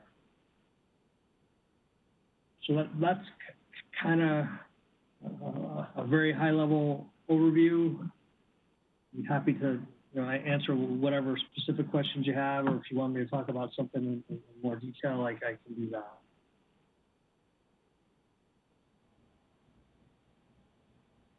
Okay, thank you, Mr. Centofanti. Ms. Claire, do you want to begin with any questions or comments, you or Ms. Charlton? I've already asked Joe questions, so I think it would be better to open it up to the board unless Ms. Carlton wants to follow up. Okay, thank you. Ms. Charlton? Yeah, I just want to maybe point out a couple of things for the board. I'm sure everyone had a chance to read the report, but I talked a little bit before about the purchasing policy and some of the results of this testing, and I just want to point out, I believe it's on page 36 of the report. If you look at the results of the testing that was done, and I'll just jump to the middle of the page, invoices. 346 invoices were looked at, and 38 were not properly processed, so more than 10%. One invoice paid twice. I know that was subsequently corrected. Purchase orders, again, high exception rate. So this is, I think what Mr. Centofanti did here was just report the results of his work. But if you were doing an audit where you had to issue an opinion, this would be a fail, right? I mean, this is a high exception rate. This is not good. The other point, just to draw attention to, and again, this was for a 3-year period ending June 30th, 2019. So just to clarify that, we did not go into this past fiscal year. Also on Exhibit 4, when you look at the results of testing bids and quotes, 72 items tested, 9 we couldn't find documentation to provide to the auditors. No purchase order on 5 of them. A variety of other things. So the percent that's under the properly bid column is pretty low. So, this is a huge issue. And when we think about implementation, together with the recommendations that are around the policy itself, and I'll go back to, Mr. Brown's comments, I would say, policy gaps were at least a part of what happened in the fill pile situation, right? We entered into an RFP, not even a contract, with Julian, right? And it didn't go through legal review. A lot of things happened that allowed us to enter into a very risky contract, which had significant implications. So to me, putting time and effort to focus on this first is critical. So that's just my opinion. But I think trying to save a couple of bucks by trying to do this ourselves and having it take us a year versus jumping on it quickly, I don't, again, personal opinion, I think that would be penny wise and pound foolish. I was alarmed seeing the results here, and I think we all should be. Again, not trying to point any fingers, because this was, for a time period that ended more than a year ago, but there's nothing to say that this is not happening in the rest of the town or that these issues are still not happening today. You know, I know that we've corrected some things, we've been told, but, you know, without addressing the policy, without systemic procedures in place, I just want to make sure that my colleagues are focusing on this because it's, you know, I found it to be very troubling. And the other set of recommendations I would say to focus on are areas where we have either cash or assets managed in different departments around the town with a complete disconnect to the finance department. So, you know, money might be collected in a certain department for permits or something. You know, finance doesn't have a process to reconcile, you know, the money that they get and what goes into the bank to what was really collected. So what was actually collected. So we have a whole group of those types of recommendations too. And I think in terms of priority and kind of our oversight, purchasing and all of those controls around cash and reconciliations deserve our attention. So I would just sort of leave it at that. Okay, thank you, Ms. Charlton. Mr. DeWitt.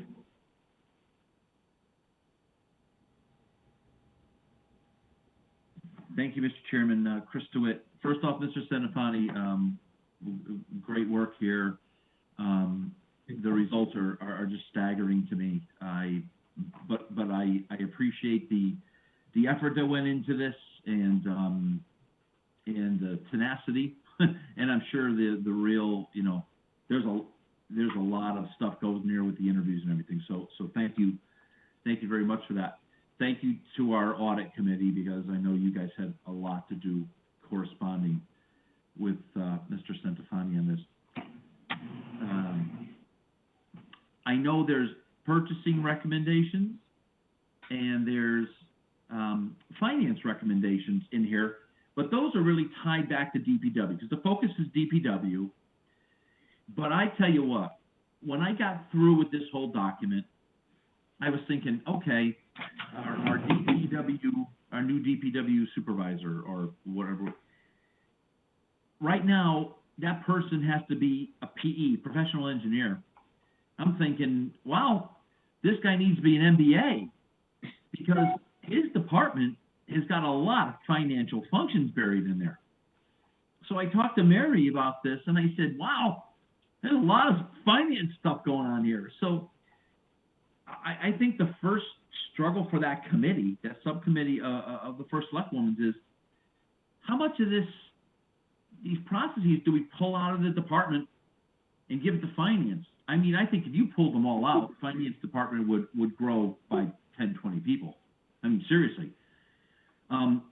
Or if we decide it stays within DPW, maybe the leader of that department needs, again, to be more MBA focused than, you know, Department of Public Works focused. So just speculation. But the other thing that is just tremendously, I was tremendously made aware of by reading this, and I think Ms. Charlton said it very eloquently.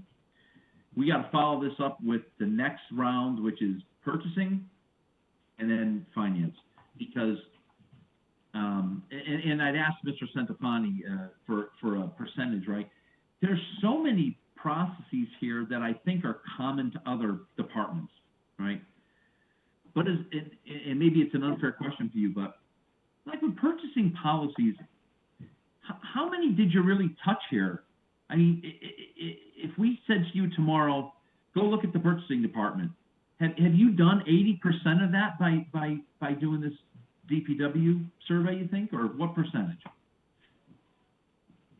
I had to go back and look at population. Again, I focused on what, you know, this was Cass's first pushback to purchasing and that type of thing. So, and again, this is just general funds. I hope that the capital purchases would have a better result than this, but this is just looking what went on in general fund only. So I don't, the percentage can't be that many. I can look, you know, the purchasing department tracks the number of bids they issue every year, but that doesn't mean that's the total number that should have been issued. So that evaluation is a bit complicated because, one of the recommendations, and I make this at almost all my clients, is to look at purchasing from an aggregate. If every year you spend $100,000 with that vendor, well, then it probably should be bid. The fact that you do it in $3,000 increments, are you getting the best price? But the cost side is that purchasing might need more resources, or again, the other consideration is looking at your thresholds. So to balance the cost benefit out. But Yeah. you're just a I know big, it's again, admittedly, it's a tough question, right? So, but I appreciate that and I agree with it. And then just my last point, I agree with Ms. Charlton too. If this is going to take a year or two for us to do it internally, we need to go external, because the money we're going to spend is going to is going to far outweigh the money we spend getting these things done. Because these got to not only do we have to figure out who's going to fix it and what the fix is, we got to make sure we understand who's going to be the person to sign off on that fix and continue it. So, and it's great work. I appreciate it. It gives us a lot to think about. Thank you. Well, thank you, Mr. DeWitt. Mr. Mottola. Yeah, thank you.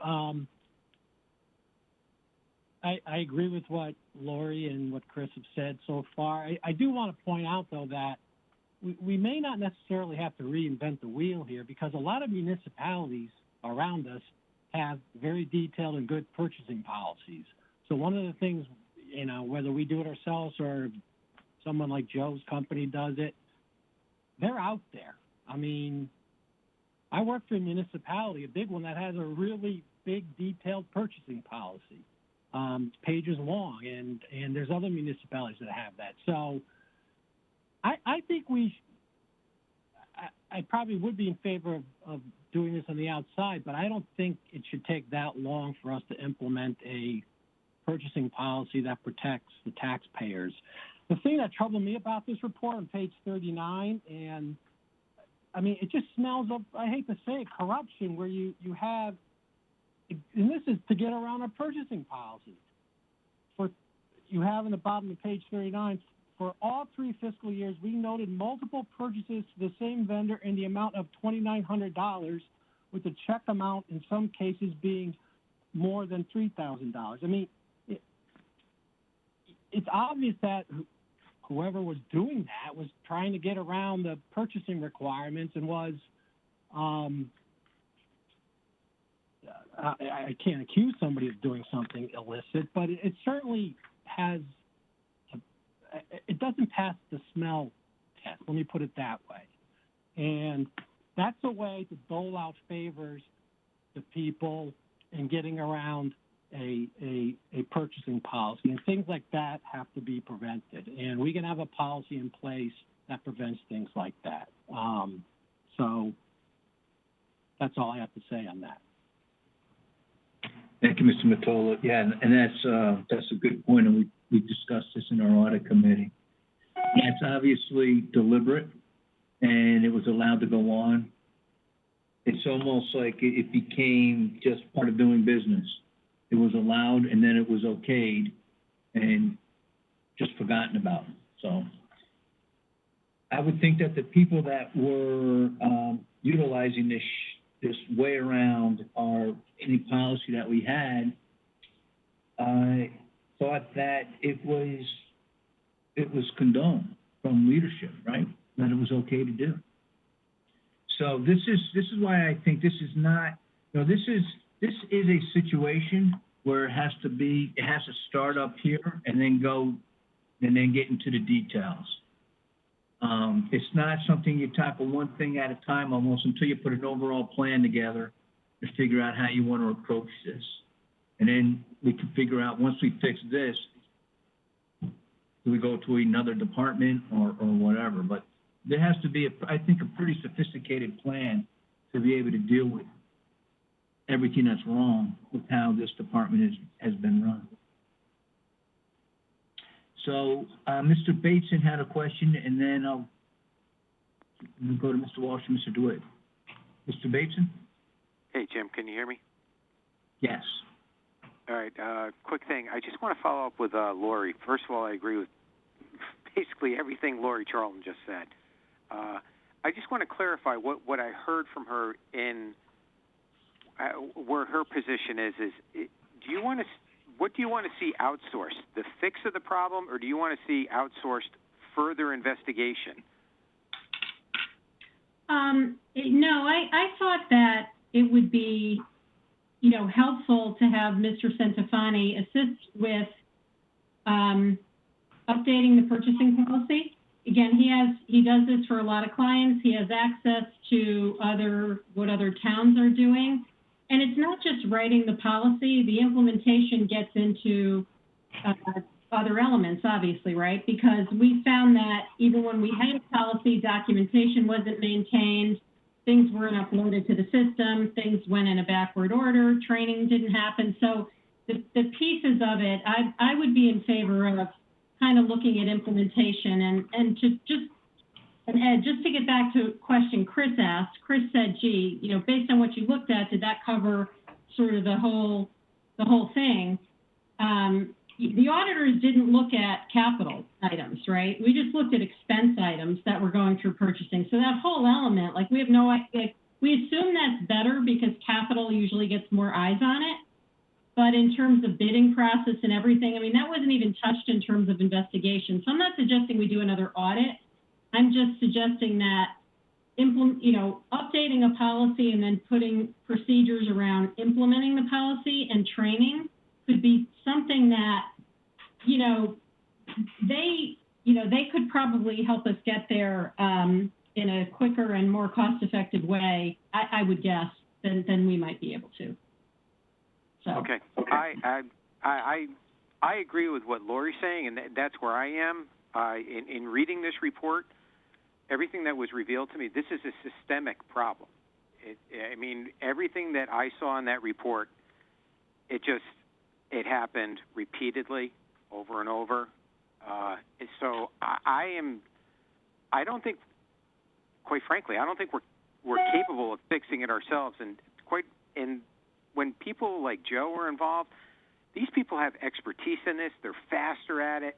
I just think it's more cost effective to outsource something like that and bring in people and just say, okay, this is the way it needs to be done, and go that route. So I would, if we're talking at those levels, I agree with Lori. I think that's where we should be heading. Thank you.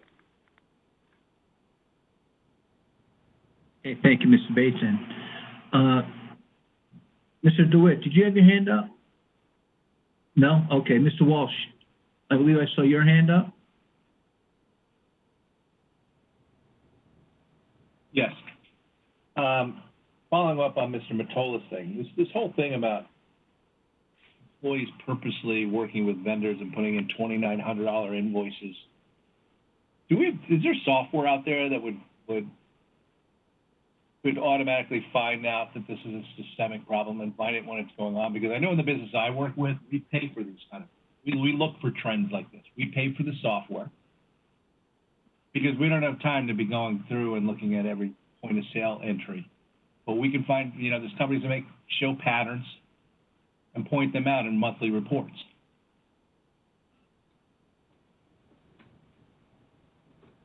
I don't think we need special software would be my guess. I think we could probably just run a report based on invoices paid and. Maybe Munis. I just didn't know, whether somebody like Munis finds, you could tell them what you were looking for, and they would spit out a report to show things like this. And sorry to interrupt, but can I just point out, Jim, in our policy, there's actually a provision in there that we as the Board of Finance are supposed to get reporting on that exact issue. And I don't think we've done that, but it's something I think that was recognized when the policy was written, and we just haven't asked for it over the years. So it is, something that we can do. And this is that it's not hard to run a report. I'm sure we've got the ability to download stuff into Excel somehow, and we could sort by vendor and kind of see who's getting paid how much on an annual basis or quarterly basis. I shouldn't say I'm sure, but I can't believe it's that hard. All right. Joe, have you seen any type of software like I'm discussing? Well, I mean, there's just a lot of software like IDEA or something that you can pull the data out and manipulate it. But I just look at vendor history reports. So that's why I look at a vendor history report, and you can do that on a quarterly basis. And again, if the vendors are getting paid over bid quotes, that can get annotated, was this bid or what was it not. So again, that's the easiest way. And again, that's how I come to the conclusion, okay, there's a lot of vendors that you're spending $100,000 a year on that you're not bidding them, you're not quoting them, you're not doing anything. And if you were looking at that in less than a year period, you would see that a lot sooner. Like fertilizer, there's a bunch of things. Why don't you bid the fertilizer? You know every year you're going to spend $100,000 on fertilizer, but they're just buying it in small pieces. And again, everybody was very forthcoming. Yeah, I just do a PO for $5,000, so they don't have to bid it again because they're awarding the 15. They may quote, but so it's just again having the policy in place, and then those reports would do that. Or again, there's a lot of software, IDEA is one of them, ACL, that you can pull that out. But Munis does push stuff into Excel, so you could do it that way also. But just look at the vendor history reports. If you look at them on a quarterly basis, that would tell you something, as long as somebody kind of annotated it, saying, okay, this was bid or this wasn't bid. It would jump right out. Joe, did you have a chance to look at, do we have some software called VOC? I know I've heard of the software. I don't know if it's a flow charting software. I understand that it's it would do a lot of the stuff that we're having problems with, but we'd have to buy additional modules. Ms. Saxel, do you know what VOC is? What? No, I'm sorry, I have not. All right. Can we get somebody from the town to address what it is? Because I understand we have the main structure for it. We're just not buying certain modules like that would help in public works. Mr. Walsh, if you don't mind, I think Mr. Mottola has a response to that. I know, Jim, we have it in Bridgeport where I work, and I'm not exactly sure what it does, but as an employee, I'll get a notification through the OC about emergency situations. So I'm not sure if it covers what you're looking at, but I've heard of it. Let me put it that way. So it's out there. Okay. We could, I guess I'd make a request to the first select woman to tell us what it is and ask what department are using it and what it's for and what other modules are available. Okay. Thank you, Mr. Walsh. I had another question for Mr. Senafani, if I can. Sure. Okay. Go ahead. Mr. Senafani, when you were talking about the marina stuff, you made an interesting point about that we talked $100 to get on the waiting list, and that in your calculations that there should have been a balance of for the 624 people that were still listed, 643, residents that were still on the waiting list. The balance should have been $64,300, and the general ledger of our balance shows $102,421.41. Is the inference there that we're holding on to deposits that we should have returned to taxpayers?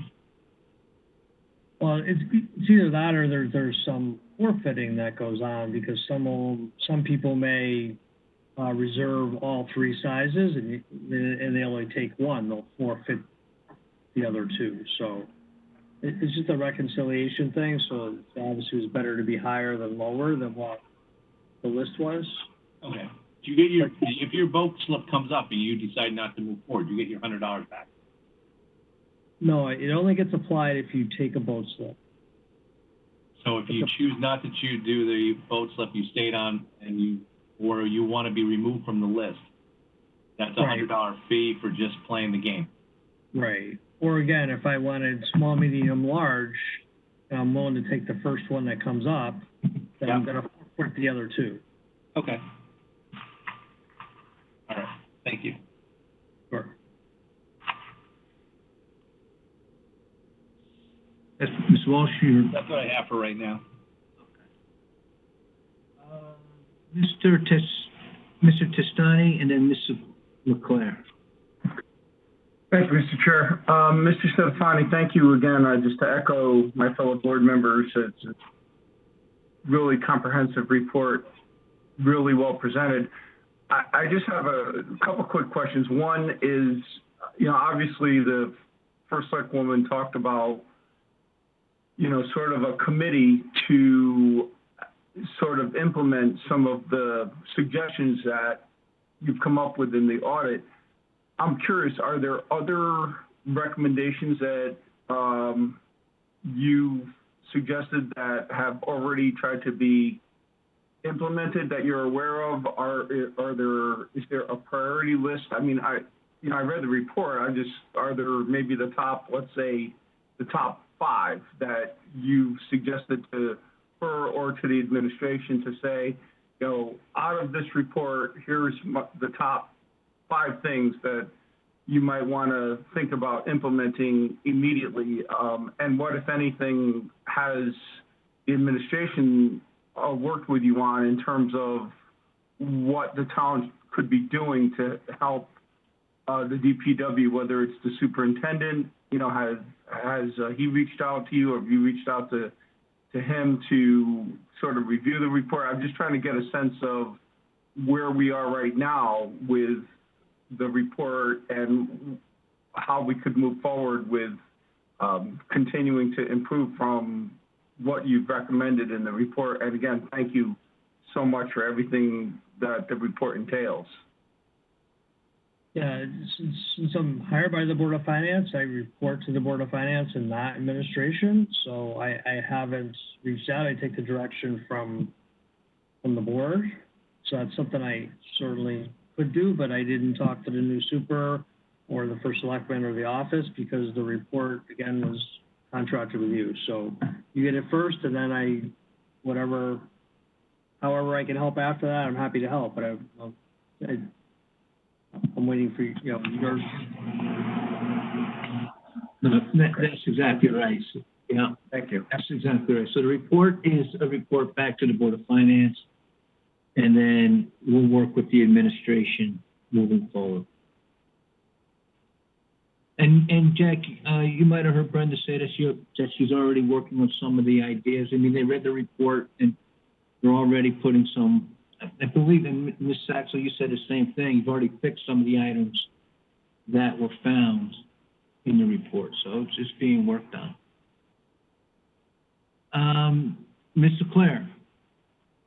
Yes, I'd like to thank Ms. Saxel because she has, as Joe had asked questions and things came to her attention, she did immediately jump in and start to put new processes in place and try to improve things. So things haven't been sitting a full year. She has already addressed many of those issues and worked with department heads and other town staff to improve things. So she has been working on that steadily. So I think that's been a good sign. And I guess we kind of jumped out of order a little bit, but some of the things that I did think we needed to discuss is where we want to go from here. And the audit committee has really just started to discuss this. We haven't really had enough time to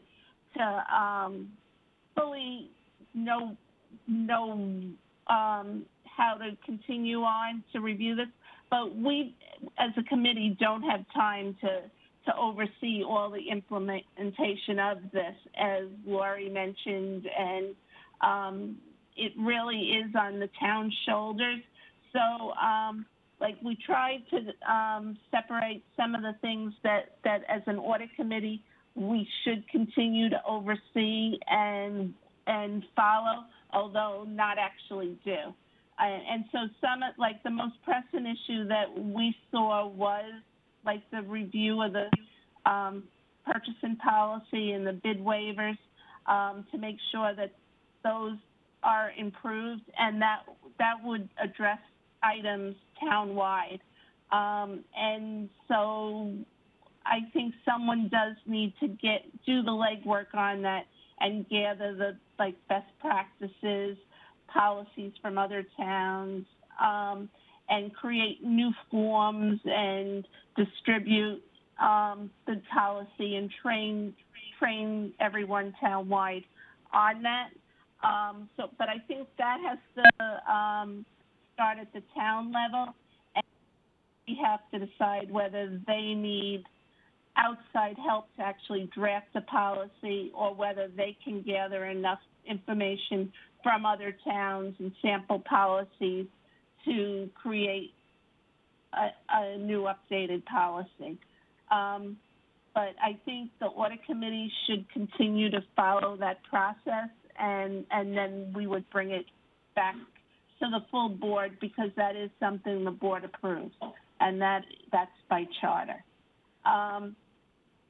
The second thing is that I think anything that had financial implications should also be reviewed over maybe quarterly as things are implemented by the audit committee. Things that involve financial controls, internal control, anything that involves collections and cash receipts, and also cash disbursements. So I think the town wants to get out of the business of cash and start using credit cards more and making that available to the public for various simple things, so they can pay for things online and using credit cards to eliminate that need.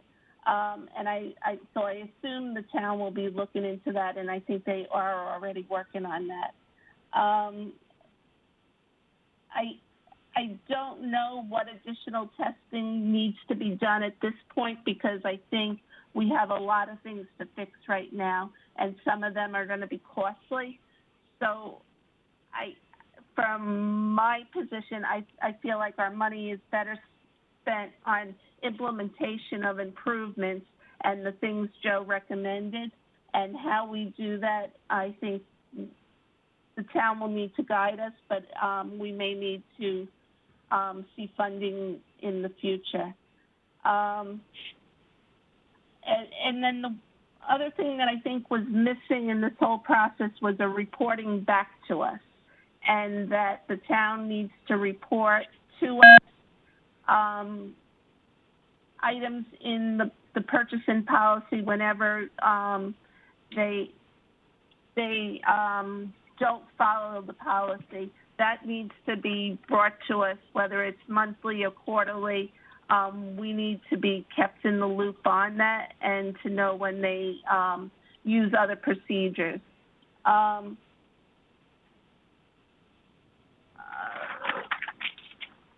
And I guess, like, it was the audit committee's thoughts that things that are operational really has to be handled by the town administration. So I think we've talked about many of those things, but that was just what our recommendations were going to be. And most of this has to come from the top. So we need sound management practices, and we need the internal control improvements. We need onboarding and training right from the beginning, and then periodically. And then they need to have a system of reporting to both management and the related boards whenever issues come up. So if a problem comes up, it needs to be brought to our attention. And then the other idea was that for the charter, and the state statutes, there should be summaries made for the different boards on what we are required to do. And so it's easy to follow, and there's a procedure process for us. So the town knows what should be brought to the Board of Finance, and we know that everything is being brought to us that should be on a regular basis. And then also the legal review of contracts we think is important, and that process needs to be improved by the town. And I think that pretty much covers what I thought we should be talking about tonight.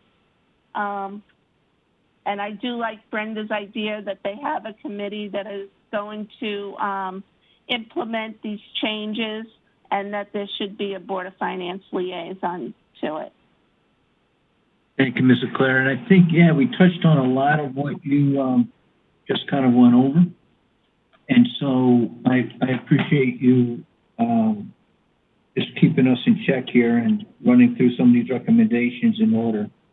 There are a couple of questions, I think. People were raising their hand as you were speaking, so I'll go to them. And then we'll talk about next steps and where we go from here. Mr. Mottola?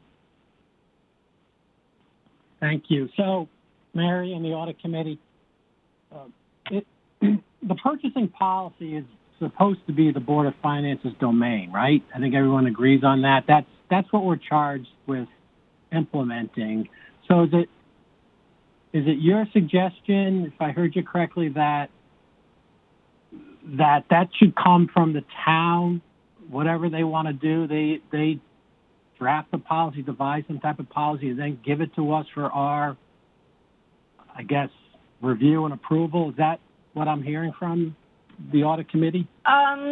Yes. So I think someone needs to have the time to do the legwork and possibly gather sample policies from other towns and then pick the best of everything, or what would apply best to the town, and then take the Audit Committee several cracks at it to see if we are in agreement, if we think that like everything is in order, and then we should bring it back to the Board of Finance to also review. And I think the more we look at it, the better the policy will be.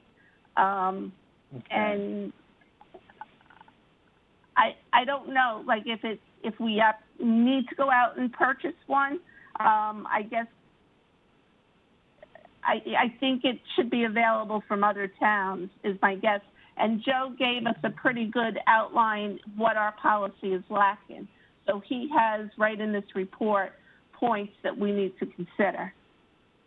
So do you think, though, just let me run this by you and the board, do you think it might be more efficient that this board retains someone like Joe to produce a policy, a purchasing policy?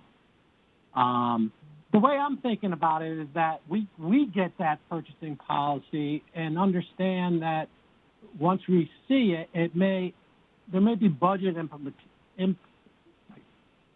considerations concerning any policy that's recommended that then we can maybe address in the upcoming budget season. And maybe that's the way to go about it, as opposed to it coming from the town then to us. That's my thought.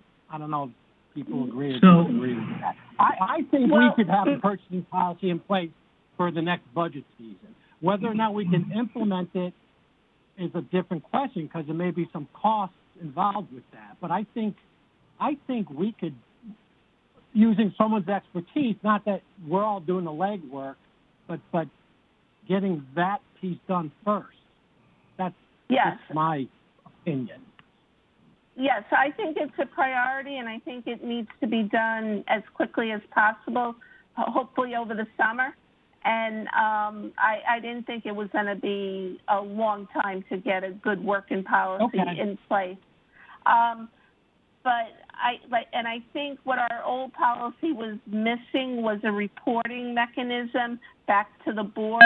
and also whoever created the forms that implemented the policy, they didn't quite follow the policy.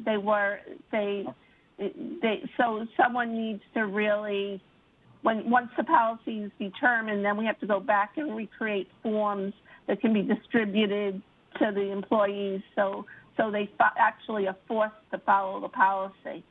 And then I and I guess this is to Mr. Brown, and then I'll shut up and want to hear from other people. If this board wanted to go in that direction to hire a professional to do this, where would we get that money from? Does anybody know? Mr. Brown, do you know? I do not know offhand. Okay. I'll answer part of your question, Mr. Mottola. In our minutes from the audit subcommittee from June 23rd, there is a bullet point.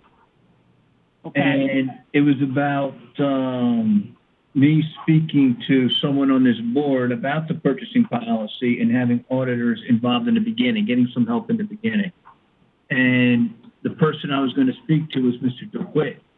And so Mr. DeWitt had his hand raised since he was involved with the purchasing policy, I believe, right, Chris, in 2011. And so I am now living up to my responsibility in this bullet point, and I'll turn it over to Mr. DeWitt.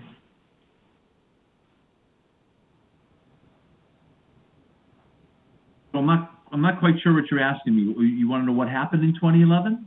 No, I want to know if you would be involved in taking a look at this policy and updating the policy, and as you were in 2011, and having the auditors involved at some point in the beginning to make sure that we're on track. That's what the audit committee had spoken about at our meeting on June 23rd. Yeah, no, absolutely, absolutely. So can I say one thing? And I have the utmost respect for Mr. DeWitt. Why are we going in that direction? I thought, and I'm not saying this to be critical of anyone, I thought what we were talking about was we don't have the time to do this. I thought we were talking about having a professional run with this. Is that what we're still doing with someone like Mr. DeWitt overseeing that? I guess that's Yes. my question. Yes, that's Okay. that's what we're discussing. Whether it's the auditors or someone else that Mr. DeWitt would probably have to put together another committee and have that committee. But I'm in agreement that we're volunteers, we're part-time, we're elected officials, so we have a responsibility. But we have a responsibility for results, right? And so how we get there is what should be, I think, a priority is that we get there as quickly as we need to ensure that our policies are being, whatever they are being followed, because we've seen what happens when they're not. And once they're not followed once, then it's twice, then there's three times, then there's no policy. Right. Good point, Jim. So, yeah, it has to come from this board, I think, but this board needs to make decisions on how we want to move forward as diligently as possible. So I was going to ask Mr. DeWitt to, in a sense, and this comes from the audit committee, form, however he wants to move forward, Chris, however you want to move forward as a committee, but to get outside help, possibly with the auditors at first, because Mr. Centofanti will have experience in this or have seen plenty of purchasing policies. And like we've said multiple times, there's no reason to recreate the wheel here. Let's see what's out there and run with it. So, Chris, I'll turn it over to you. No, I'd be happy to do that. And Mr. Mottola, no offense, because you don't want any one individual to create your purchasing policies. I will say, the last time that I did this, I helped the town. It was very specific things, right? But I reached out to some organizations. I'm sure Mr. Centofanti has a lot of access, but there's supply chain associations that I know that through my work and other associations when I was in there, they give out those policies freely because their whole purpose in life is to make sure that these things run smoothly. And the one thing I wanted to bring up was this doesn't have to be a municipal policy. These are best practices across. I don't care if you're buying, paving services for a town, or if you're buying, screwdrivers for your business. There's some basic inherent policies that are universal, right? So I'm happy to do this, and I can actually drag in some resources I know from supply chain to help with it, I think. Okay, thank you. So, Mr. Mottola, do you have any follow-up or? No, that's it. Thank you. All right. Thank you, Mr. DeWitt. So Mr. Bateson, then Mr. Walsh, and then Ms. Charlton. So I'll go to, Chris, you had a question too? Well, no, the only thing I wanted to just to follow up on Mary's thing, the one thing that I would really like the committee, our committee, to own is that punch list that Lori's talking about. We got to make that punch list in Excel. I think our subcommittee should own that punch list and report back to us on that punch list. The town should report to the committee. Here's 50 things, right? Here's our punch list. We've completed 10, and then the subcommittee brings it to us. But I think it's a good checks and balances if our subcommittee owns that punch list. Just a recommendation. Thank you. Yes, and something else too, I just want to add is this, however we move forward, we want to work with the working committee, right? And we need to look at this whole thing as one piece and not be doing a bunch of small things that might not come together. So we have to organize this before we just start shooting from the hip. So we need to work with Brenda, and we need to work with that working committee, and just so we move forward in unison, and I think in an organized fashion. All right. Something to think about. Mr. Bateson?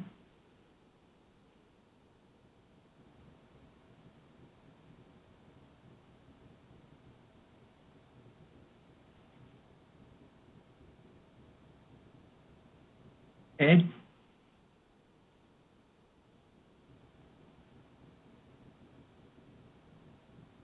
Okay, I'm going to come back to Ed and go to Mr. Walsh. Mr. Stanifani, have you seen a really good municipal purchasing policy with all the work you do around the state? Yeah, I've written a couple for some other municipalities, so Perfect. I'm sure they're awesome. say that I think they're pretty good. Again, most of the recommendations were out of a policy I wrote for another community.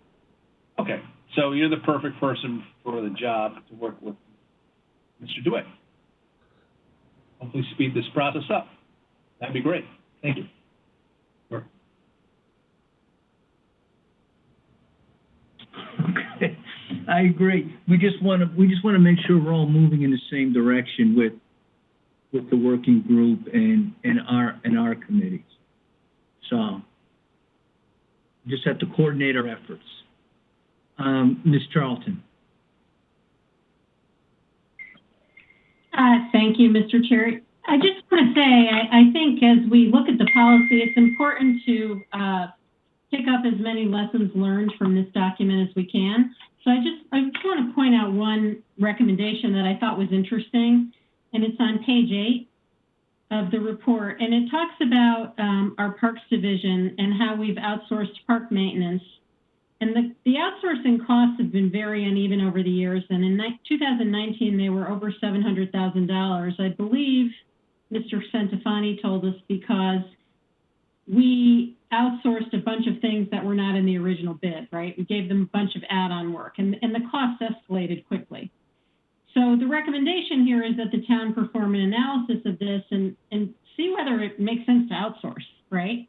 That's a pretty good recommendation, but that's the sort of thing that, to me, would be good to have as part of a policy. You know, maybe every 2 to 3 years, we review outsourced contracts and make sure they economically make sense. And I'm sure the parks contract is not the only one out there, right? There was another recommendation somewhere, I can't find it in here, where we've got, you know, contract services somewhere in one of the public works departments, all in one line item in the budget.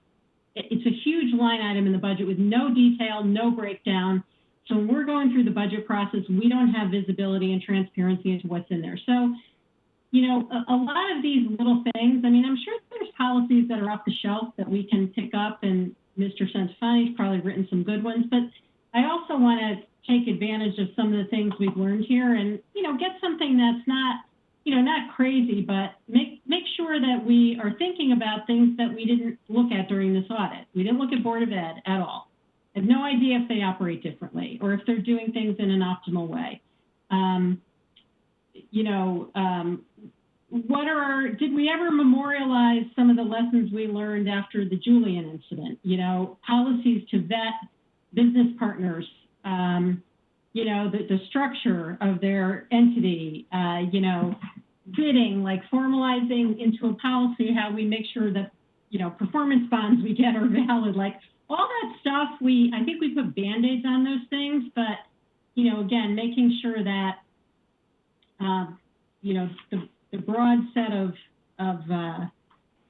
you know, lessons we learned, not just through this audit, but over the course of the past year, we think about those things in, you know, coming up with a policy that's workable and that provides a mechanism for our town bodies to have oversight.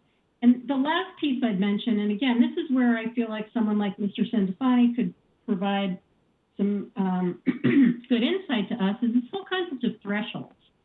You know, Brenda mentioned before that, you know, before she delegated authority, she was like getting, you know, stuff put in front of her face to sign all day. You know, that probably raises the question of whether we have the right thresholds. And, you know, how do we do that? What's the right way to measure that and look at that? You know, what do we need quotes on items over $3,000?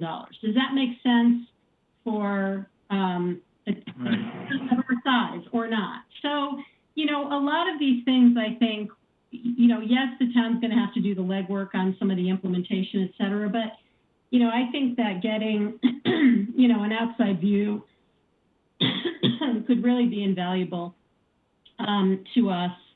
And, you know, there's a lot of money-saving opportunities that, you know, entwined with all of this. So, you know, I think those things, and again, you know, just one last thing. I know I've said this before, but we, you know, a lot of our policies and thresholds, they focus just on dollars and not on risk. You know, another thing that we learned with the Julian contract, you know, we weren't paying money to them, but we entered into a contract with a huge amount of risk, or an RFP, I should say. And that was sort of outside our normal policies. And, you know, I think it didn't have to be because, you know, theoretically it didn't meet the thresholds for,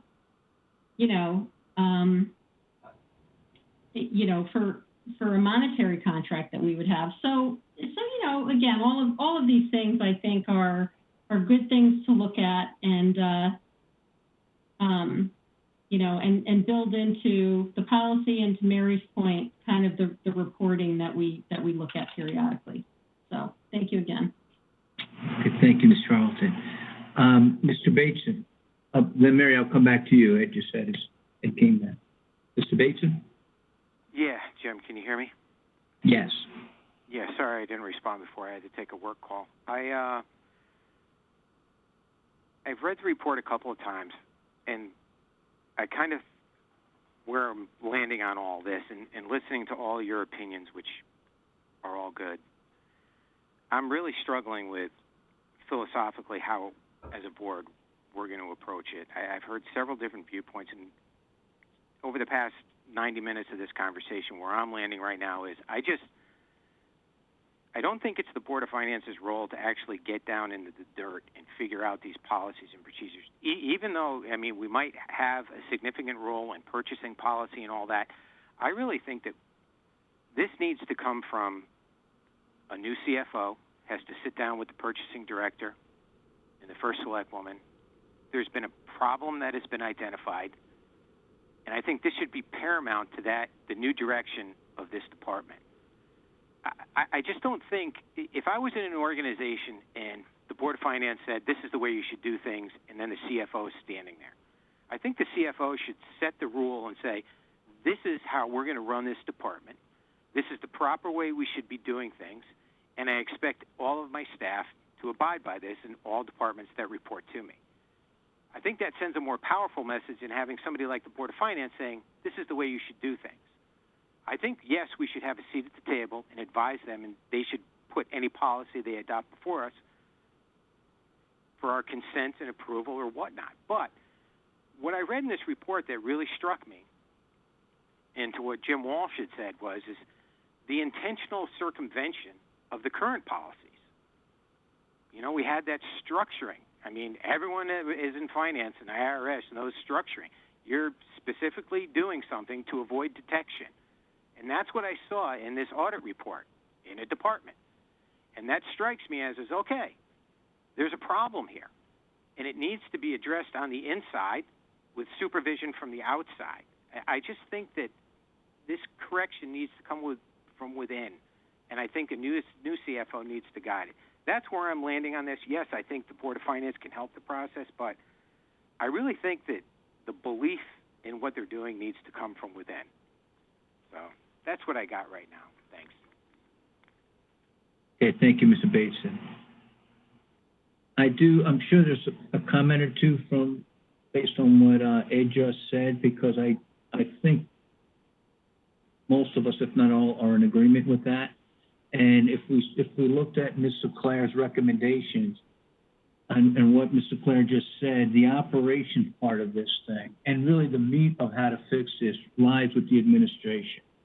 And we're there for some financial oversight and also oversight to ensure that what we do, what the policies end up being, what the process is, what the procedures are, that we just ensure from our role where it matters and where it falls under, that it's being done correctly. So what I think is that we'll have a liaison to the working committee. Ms. LeClaire will work with the audit committee to determine who that liaison will be, and we'll all figure out. We're pretty much on the same page on what our roles are. Would you agree, Mary? Yes, I think so. And I agree with Ed said that management needs to, guide us on where we go with this. So that's why I guess my original thought was that we need a CFO and a purchasing director need to come to a conclusion on what the best practices for our town for the purchasing policy, and to probably base that off what other towns are doing. By charter we do approve it, so I think it needs to be reviewed and we get to put input into it. And I think, like as Lori was discussing on the page 8, the reason for those outsourcing overruns was because people weren't preparing proper bids and bidding it properly. They had additional work that should have been included in that bid. So it wasn't we weren't doing complete bids, maybe to get a particular vendor in place instead of including everything where other people would have come in at a lower rate. Okay. Thank you, Mr. Claire. Are there any final comments, anyone? Sorry, Mary, were you done? Yes. before we move on to the next item, and then we'll talk about next steps? Okay, I don't see any final comments. So, Mr. Claire, what would you recommend as next steps?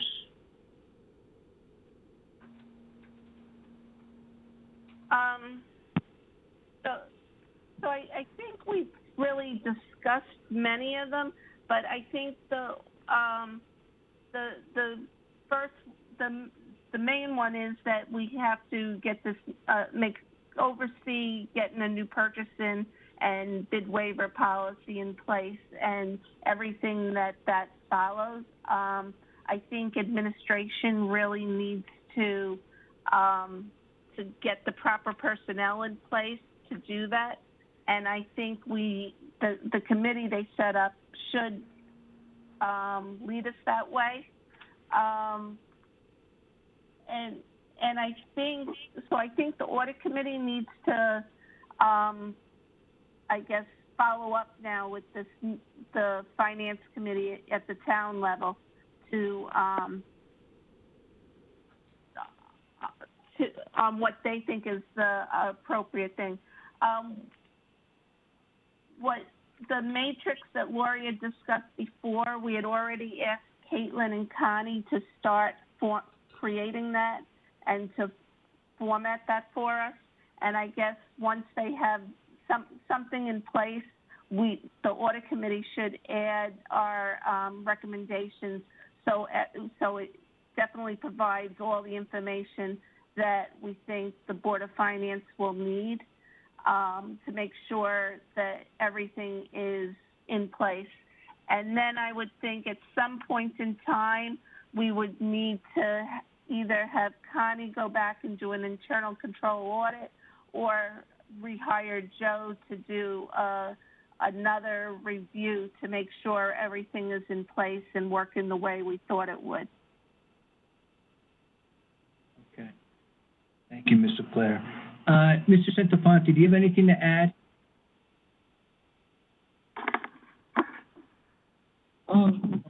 Even on next steps? No, I think you have the big picture. You're just deciding how to get there. The policy is important to drive a lot of other things. And some of those department heads are also are part of that. But I just, as a Board of Finance member, this is my Board of Finance member opinion, I think the Board of Finance's job is to set policy and management execute. So I think the board does have a larger role in this process. That's the way I look at that. Okay, thank you. What'll happen is the audit committee will get together again and make further recommendations on how we'll move forward. Certainly by our August meeting, which most likely we will have. And in the meantime, we'll work with the administration on how we'll work through this together, and we'll make sure that the Board of Finance lives up to its role and responsibilities. So, Ms. Charlton? Just a super technical question for Joe. Do we have this report in Word by any chance, or just a PDF? Well, just a PDF. Could you maybe give it to Connie in Word? Because if we're going to get this into a matrix or project plan, we don't want to have somebody retype all this stuff. I can't give a report in that format in Word, but I'll give her the recommendations in Word. That would be good. Thank you. Sure. Mr. Walsh.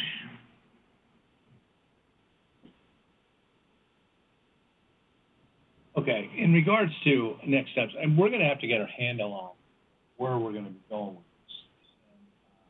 And, I will tell you that going into this budget season, after seeing the first select budget and 5 position increases, I had every intention prior to this COVID thing hitting of getting at least rid of not more than one, at least one, and making a recommendation, my own motion, that we should add an auditor into the mix.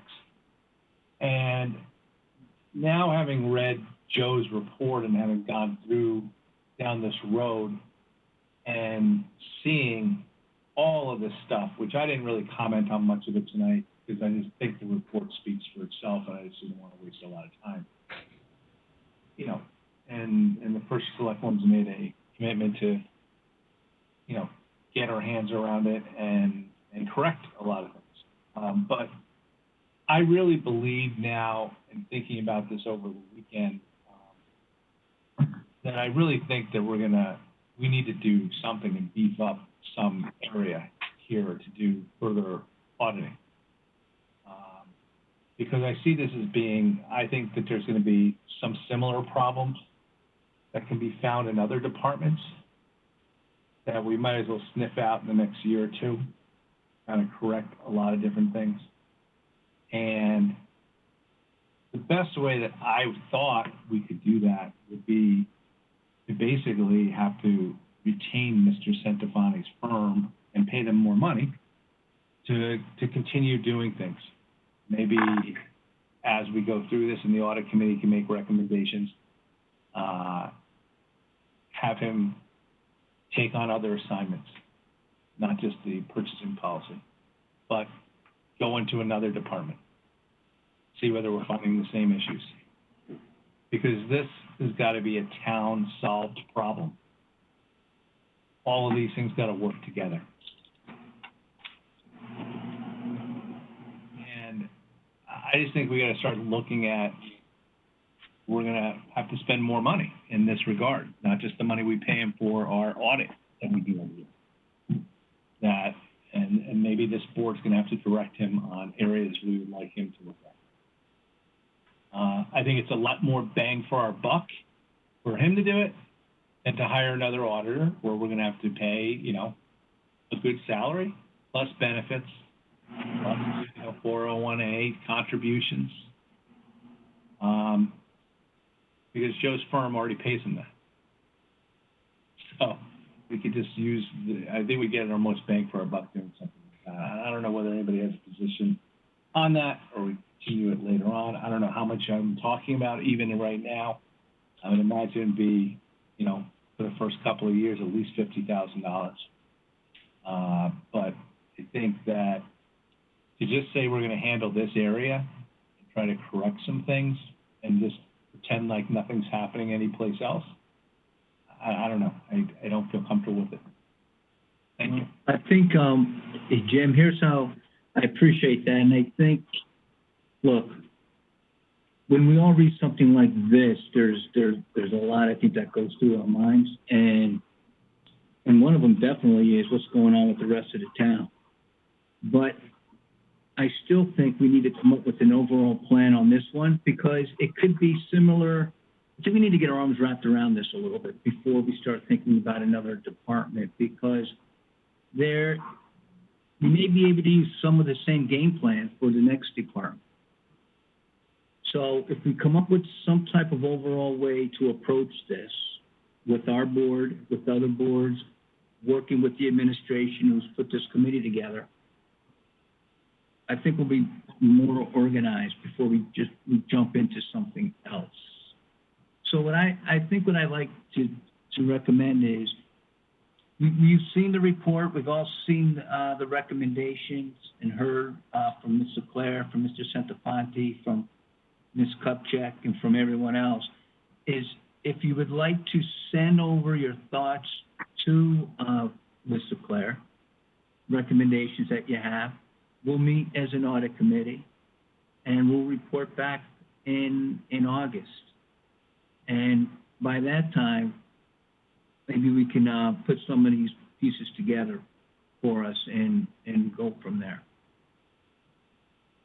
Ms. Leclerc, do you have any thoughts on that?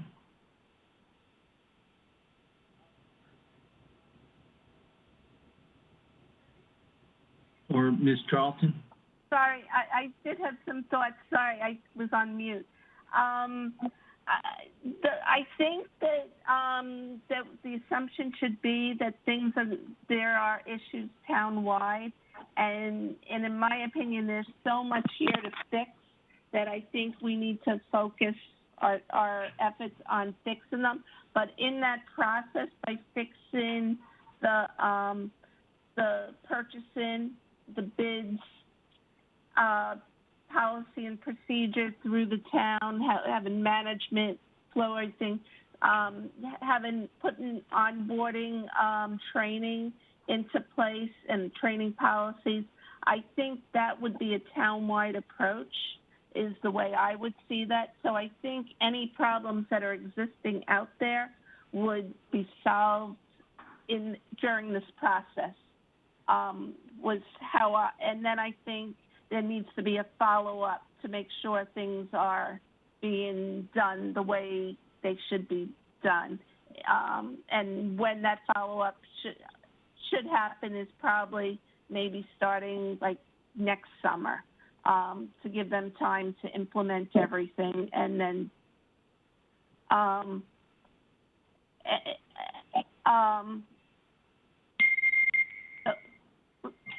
sorry. That's okay.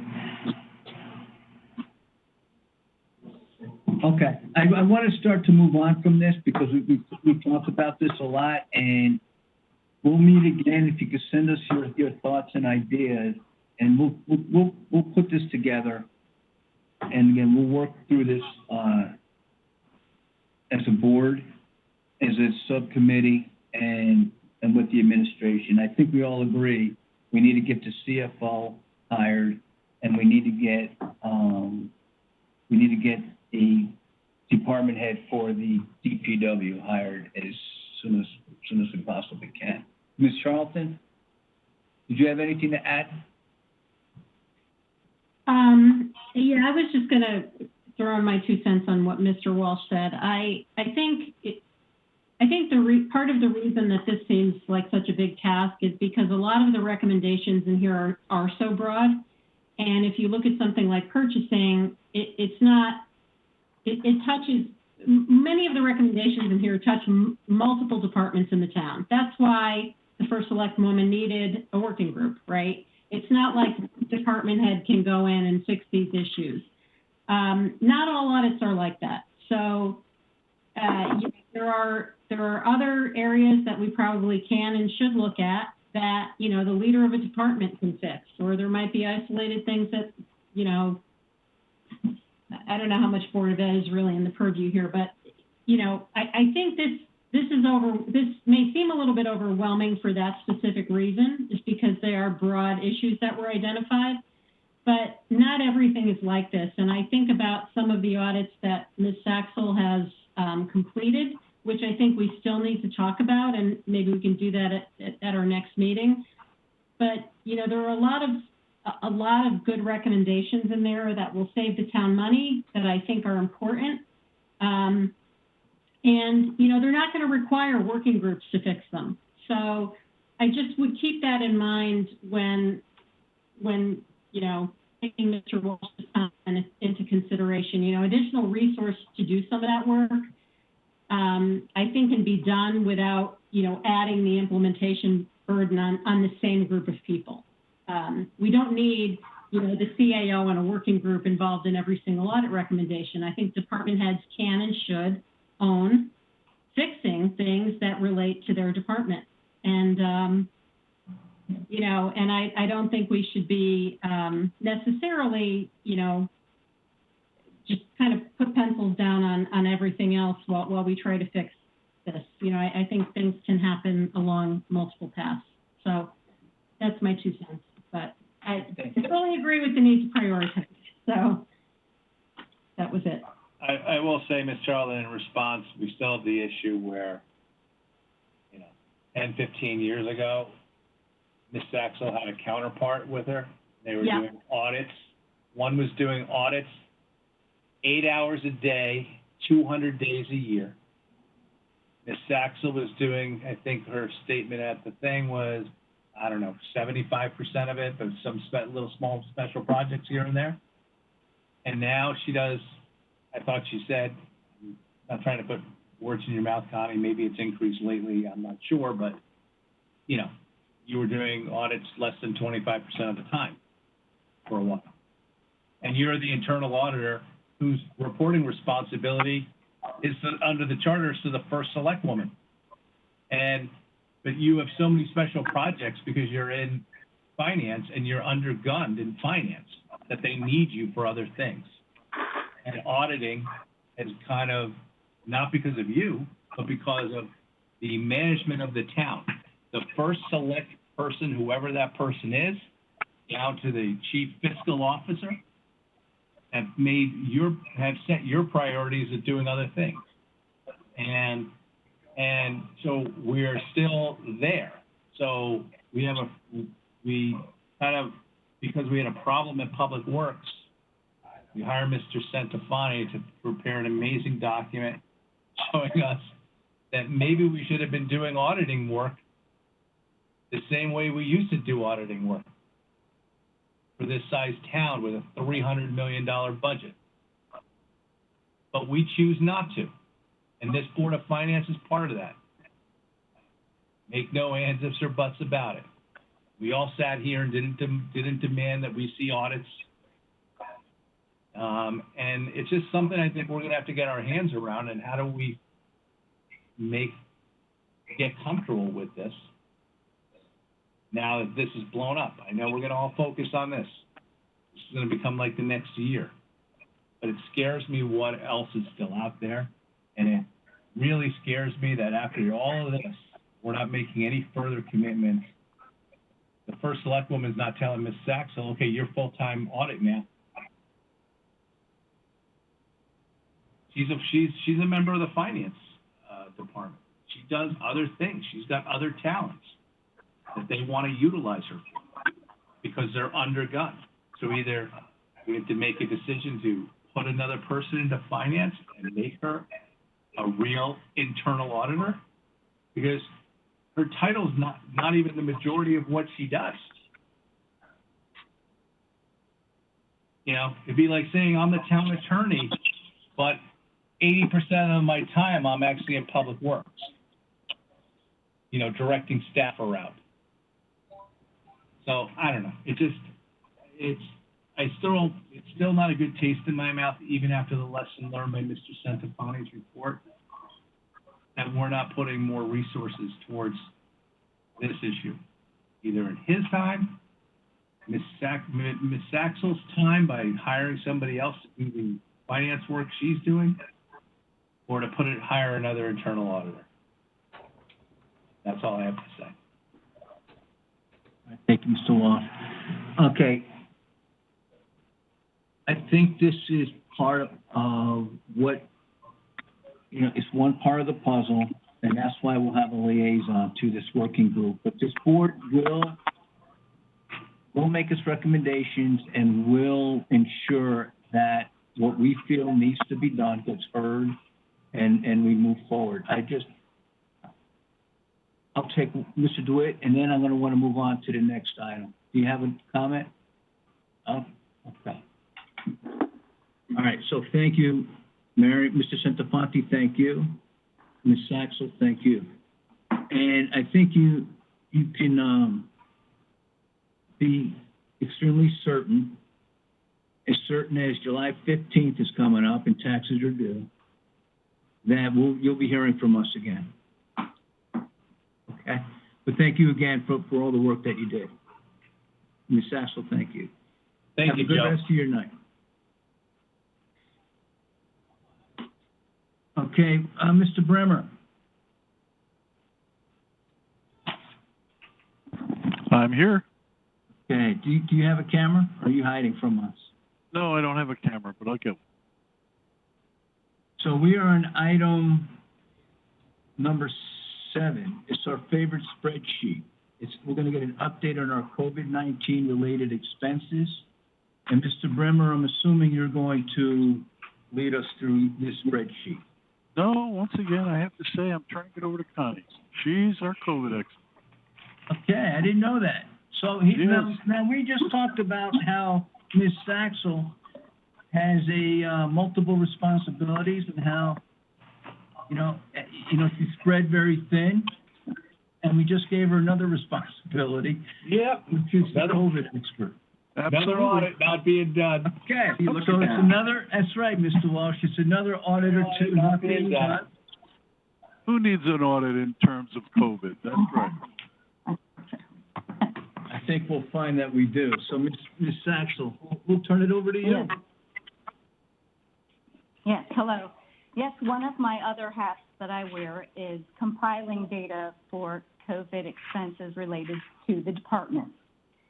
So a few weeks ago, I requested departments to provide me with their projected expenditures that they anticipated that they would spend related to COVID-19. And we've updated it somewhat about a week ago, and we projected $471,000 for town departments. Now, remember, we're going to be submitting reimbursement to FEMA, and we're going to be receiving 75% reimbursement from FEMA for those expenses.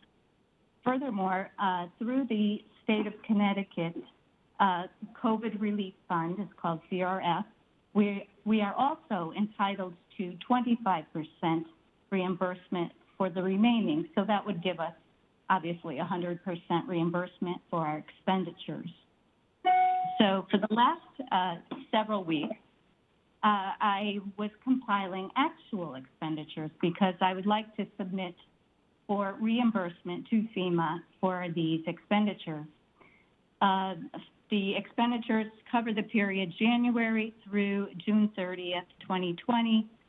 And I've been requesting from all town departments to provide me with their actual expenditures for overtime, contract work, materials, supplies, leased equipment, and any town equipment used.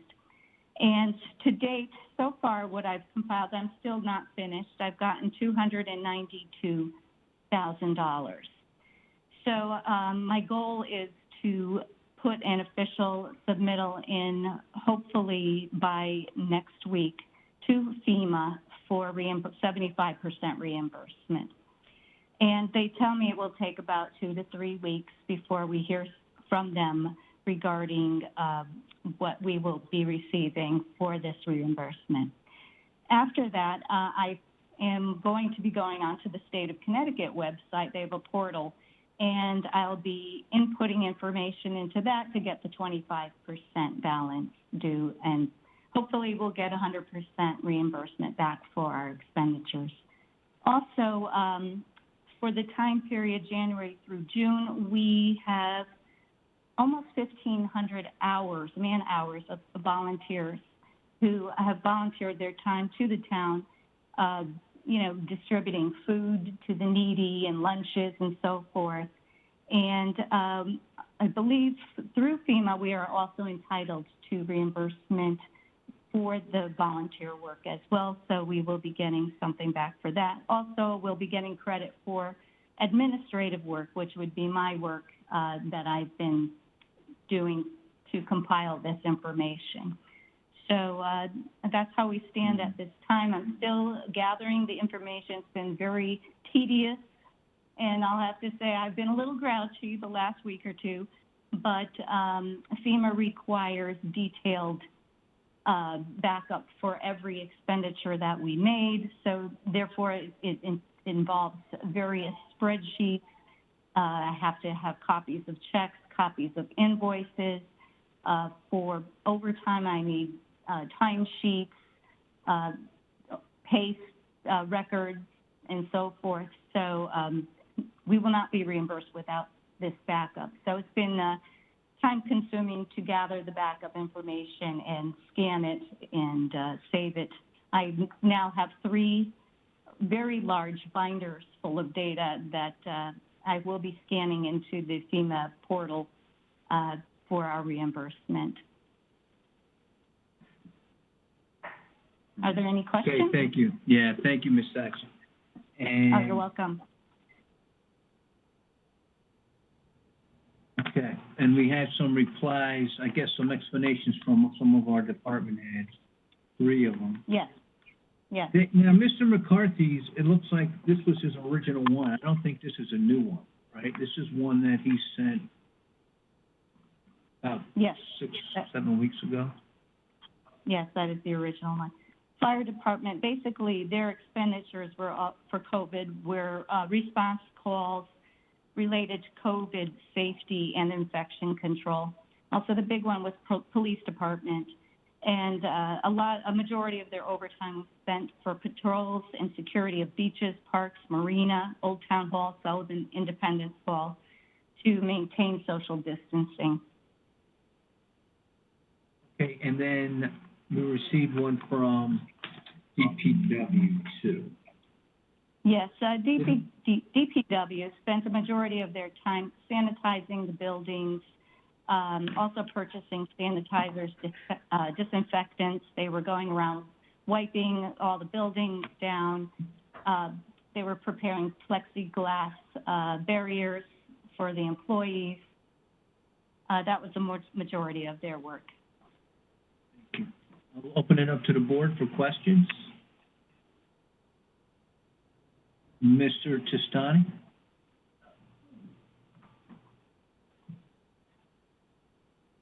Sorry, Jim, I may have had my hand up from before. Okay. Apologize. Great.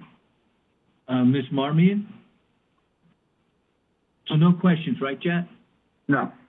Okay. Ms. Marmion? Oh, thanks. I have two questions, actually. The first is there's a lot on here in terms of the supplies, you know, the hand sanitizers, the wipes, the disinfectants, et cetera. Every department kind of has a list. Pretty much every department is listing this, and then they're putting an estimated cost. Is there a centralized are we buying this stuff in bulk and then distributing it, or how is that working? Because how is the town kind of managing all of this in terms of distribution so that we keep the cost down or manage the cost? Yes. While I've been gathering the information, I do see that the departments are purchasing from one of our town-approved vendors, where we get special pricing for these types of items. Okay, that's good. And then in terms of the police department, the $245,000, I looked at the report from the police department, and they have in items 1, 2, and 3 put forth the costs related to COVID, but it didn't add up to 245. So I'm not sure if I'm misreading this or missing something. Yeah, that was a projected estimate that they had given me. However, while I've been compiling the actual data, so far I've gotten it's much less than what they had projected. I'm up to $130,000 for overtime for the police department. So so the 245 is projected only versus what they're actually putting forth. Actual, correct. Yes. And just, do you know they list safety patrols at town hall? I just was confused. Do you know what that's all about? I mean, they're making sure people aren't going into town hall, or I wasn't clear on what the safety patrols were. In the very beginning, they did have a police officer stationed in the foyer of Sullivan Independence Hall because they didn't want the building accessible to the public to spread infection. It was for employee only, and it was limited employee working conditions. And they did have a police officer with a vehicle running outside the building for the full working day. I see. Okay. Thank you very much. Okay, thank you, Ms. Marmion. Further questions, Mr. Walsh? Yeah, Connie, on the police report, I don't know whether you know or whether we have to hear from Deputy Chief Smith. In regards to the 5 safety officers, I think they call them, that were school safety unit. There's 5 of them, and Mr. Smith had represented on 2 occasions to our board that one of them was put as a COVID response something. He was basically in doing COVID stuff. But the other 4 have been brought back into the force. But this seems to say under number 1 that he committed, it's something different. He says that he committed it to a COVID response team, which is different than what he told our board. From what I understand is that he did reassign these police officers who normally would be doing patrols at the schools. They were reassigned to do COVID safety and inspections and security. I'm not sure if that work was overtime related. I did see him submit regular time hours for those employees, but that it would not be reimbursable under FEMA guidelines. Okay. And I noticed the report changed a little bit because before you were reporting for each of these departments what regular time pay was, what overtime pay was, and things like that. Do you guys still keep track of that? Well, right now I'm focusing primarily on the overtime hours because that is what we'd be getting reimbursed for. The regular time would be salaried and budgeted expenditure anyway, so that hasn't been a prime focus for finance right now. However, I do still receive reports from police and fire on how much they're spending on their regular time. But right now I'm just focusing on the overtime so we can get reimbursement. Okay, so when I look at your total projected as of 6/30/2020, none of the regular times in there, it's all overtime? Correct, all overtime, okay. No regular. Mm-hmm. Okay.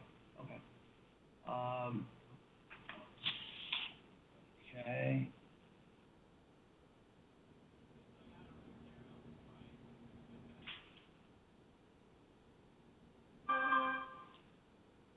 And you're still feeling pretty confident that we're going to still be able to get the full 75% reimbursement from FEMA? I'm going to try my hardest. Yes. Have you guys heard of any other? Do you know any other communities that have you've talked to your counterparts, or the finance department's talked to their counterparts who've already applied for some of this reimbursement, and whether they've actually received 75% reimbursement or whether they received something less than 75? As far as I know, they did do a training seminar a couple of weeks ago. I think people were still gathering their data, and I don't think anybody, as far as I know, I don't know of any other municipality that's been reimbursed yet. Okay. It does take a few weeks for them to go through all the data and make a determination. Okay, and do you know where we stand on the run rate of these expenses, continuing? I presume that at a certain point they were high, and then they've probably gone down on a percentage basis. But are we still running out police and fire overtime on this stuff now? It seems to be lessening during the summer months, I believe, because the infections lessened now. Hopefully, this continues to decrease the expenditures. We'll see. Nobody knows where this pandemic will lead us, So we still have expenses running on this? Yes. Okay. Okay. And do you know what happened in June? I mean, all these police officers that were doing all this overtime and not being able to take their vacation time, what ended up happening? Did we pay them in June on their overtime? On their vacation time that they weren't able to take? Yeah, I don't know what they did with the vacation. I thought that they had to take their vacation, but I don't know. Mr. Brummer, do you know? I presume you were involved in these conversations.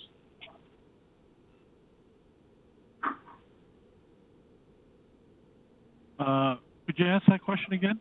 Yeah, what ended up happening with the police and fire, who were not only working regular time and overtime for since March, who were planning on taking vacation time, but we were telling them not to take vacation time because we needed them for the COVID response.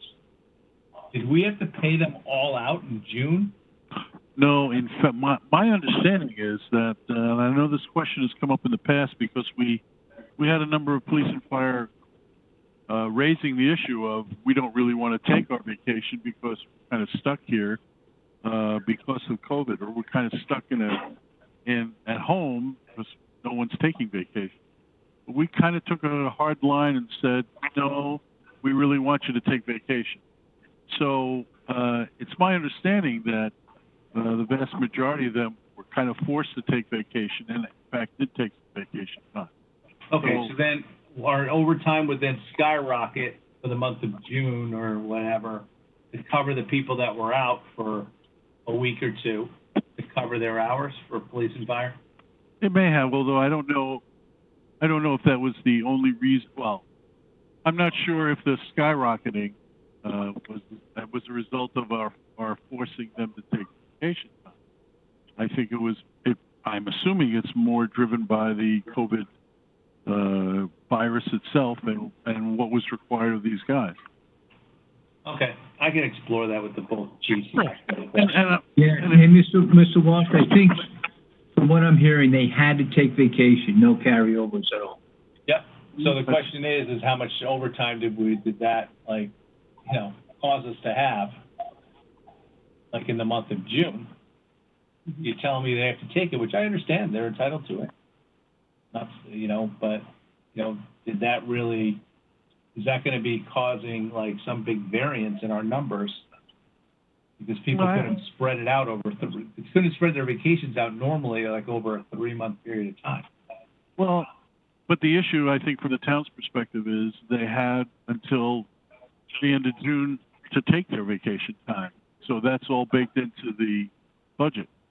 So if they didn't take it and they all wanted to carry it over, and so we'd have to deal with it next year. So we thought it was better to stay within budget and do what we've always done in the past.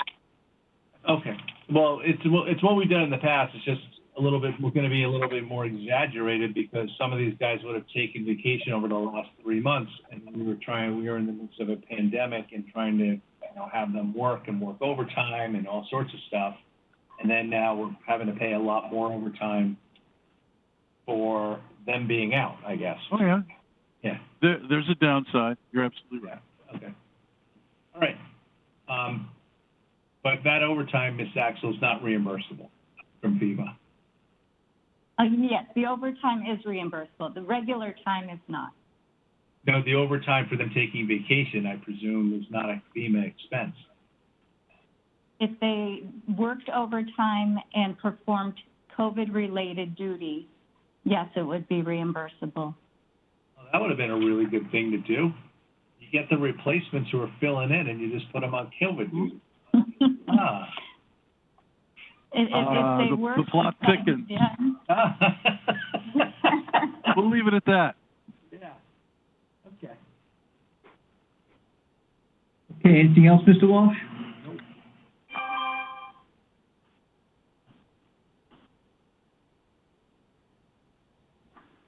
Mr. Walsh? I said no. Okay, thank you. Mr. Bateson? Yeah, thanks, Jim. Can you hear me? Yes. Yeah. Okay, quick thing. Connie, thanks for putting together the schedule. I'm going to go with agreeing with Walsh here. I remember during our budget deliberations, we had Chief Liddy on, and this is when COVID was breaking open, and we were concerned about the public safety ramifications of that.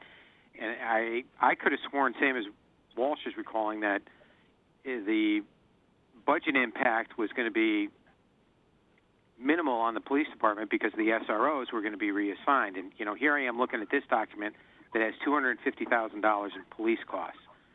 When I look at Don Smith's analysis of it, I'm really only seeing an explanation for around $90,000.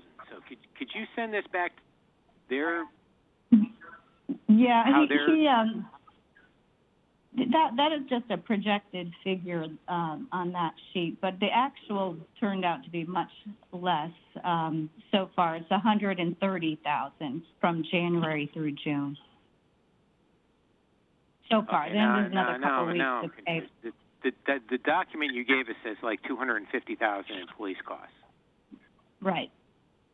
but it's Yes, not? that is that was a projected figure that Deputy Chief Smith provided when we were trying to determine what the impact would be if, and this was a few months ago. And so he had estimated that perhaps if this pandemic continues the way it does and we need so many officers, he had projected 250,000. However, it turned out to be much less than that.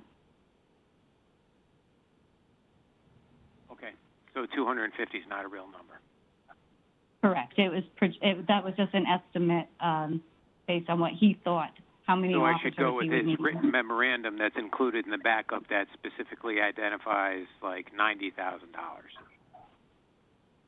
It says, town hall, security detail, 37,000, park open spaces, 55. So those are the real numbers. Right.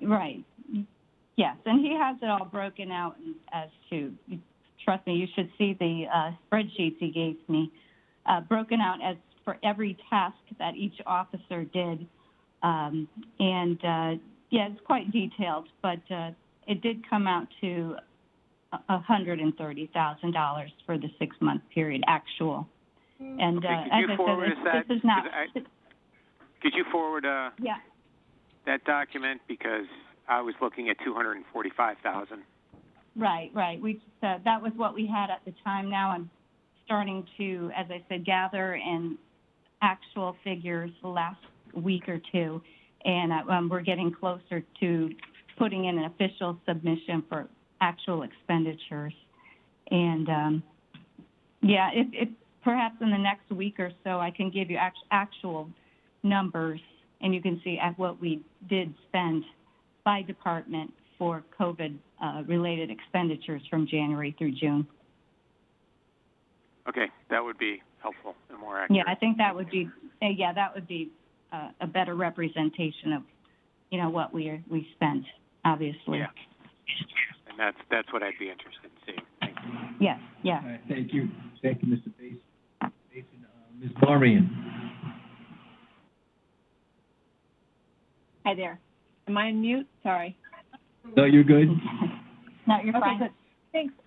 This is a little, I just have a question. I was looking through some of these documents, and I'm wondering, I know we want to submit this to FEMA and to the state, et cetera, for reimbursement for COVID expenses. My question is, we had asked the Board of Ed this question, and I'm just curious in terms of the other departments, if we've had any savings related to COVID that we're going to delve into, just as we did with the Board of Ed. Only because there are certain departments, for example, Department of Public Works, for example, the repair of the sports fields. I know we contract that out, and because we haven't been playing, has that department saved money with contractor fees and perhaps in other areas with other departments? Are we looking at that or requesting that from the various departments? Maybe that's more of a question for Mr. Chairman. I'm not sure if we're asking that as well.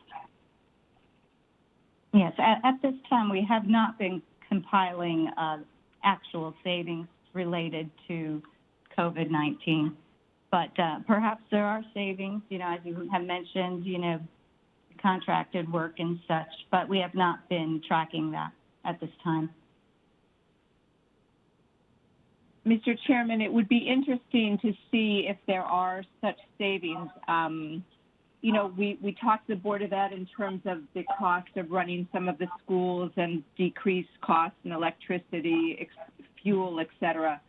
So I'm just curious if there's been any discussion about getting those sort of figures.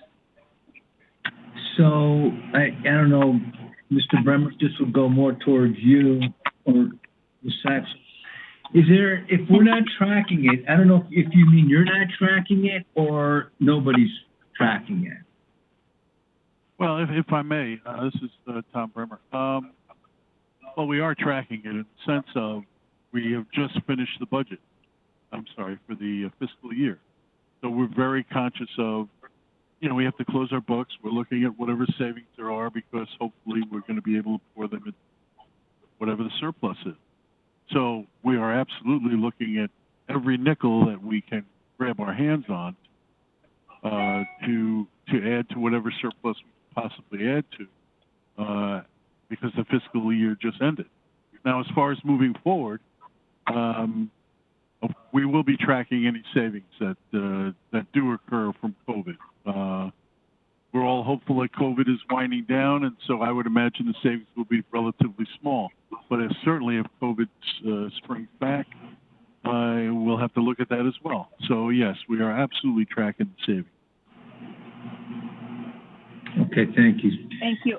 I just, Mr. Chairman, sorry, respectfully ask that perhaps at our August meeting, we could get an update. It would just be interesting to see what we have from the close of our fiscal year to our next meeting. Thank you. Thank you. Mr. Bremer, would you be able to have that information by August?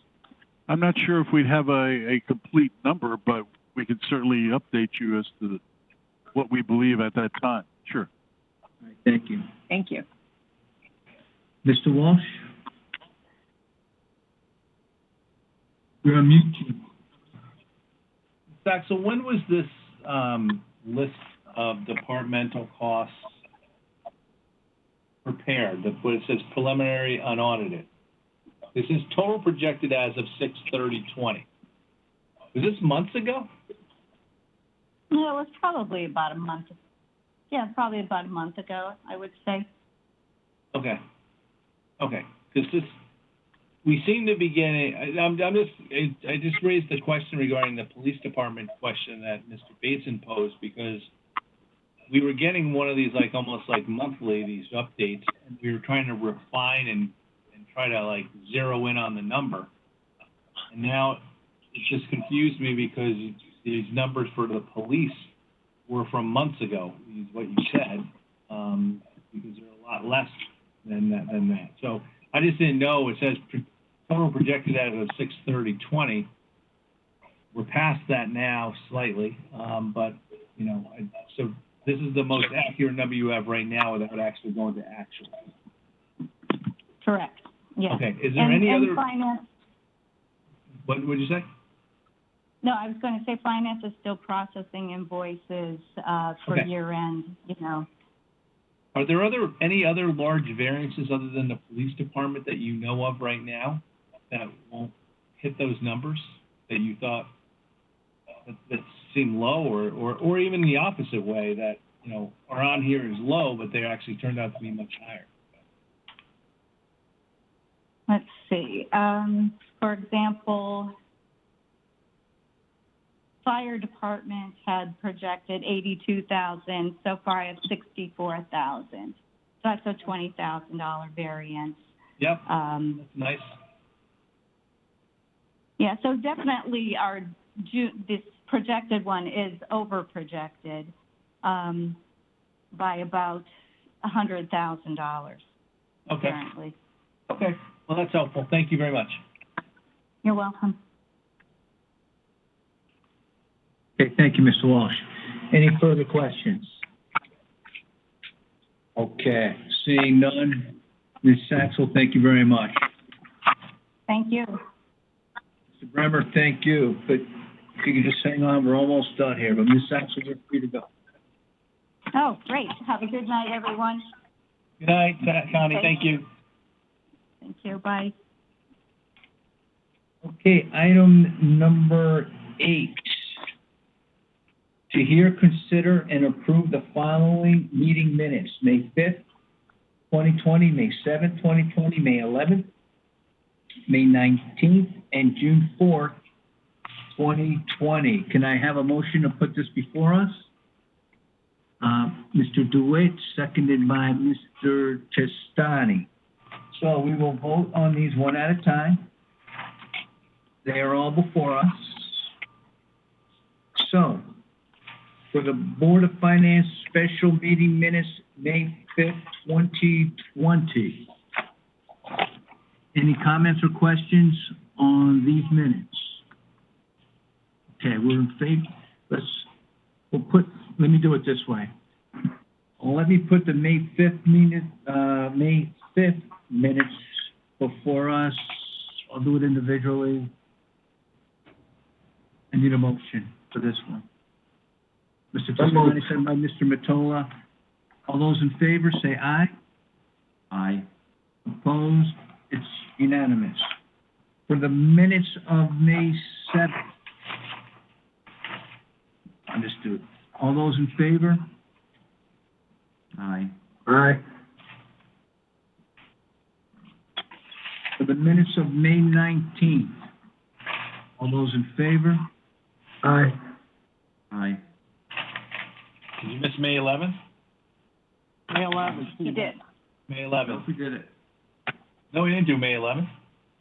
We did May 7th. You're right. I missed May 11th. But now we're on May 19th. I'll go back to May 11th. Hold on, let me get to May 19th for a second. Just going on order. Okay, I'm ready. Okay, all those in favor? Aye. Opposed? It's unanimous. Somehow I didn't print out May 11th. So, May 11th. All those in favor? Aye. Opposed? They pass unanimously.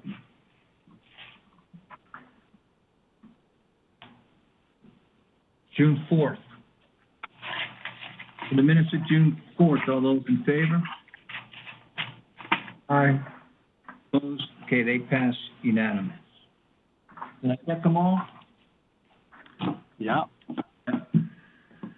Takes care of item number 9. We'll go to item number 10, to hear, consider, and act upon any communications. Mr. Bremer, you have anything for us? Nope, not tonight. Okay. Seeing number, actually, this is item number 10, to adjourn. Can I have a motion to adjourn? Ms. Charlton, seconded by Mr. Walsh. All those in favor? Aye. All right, we are adjourned. That's unanimous. Good night, everybody, and thank you.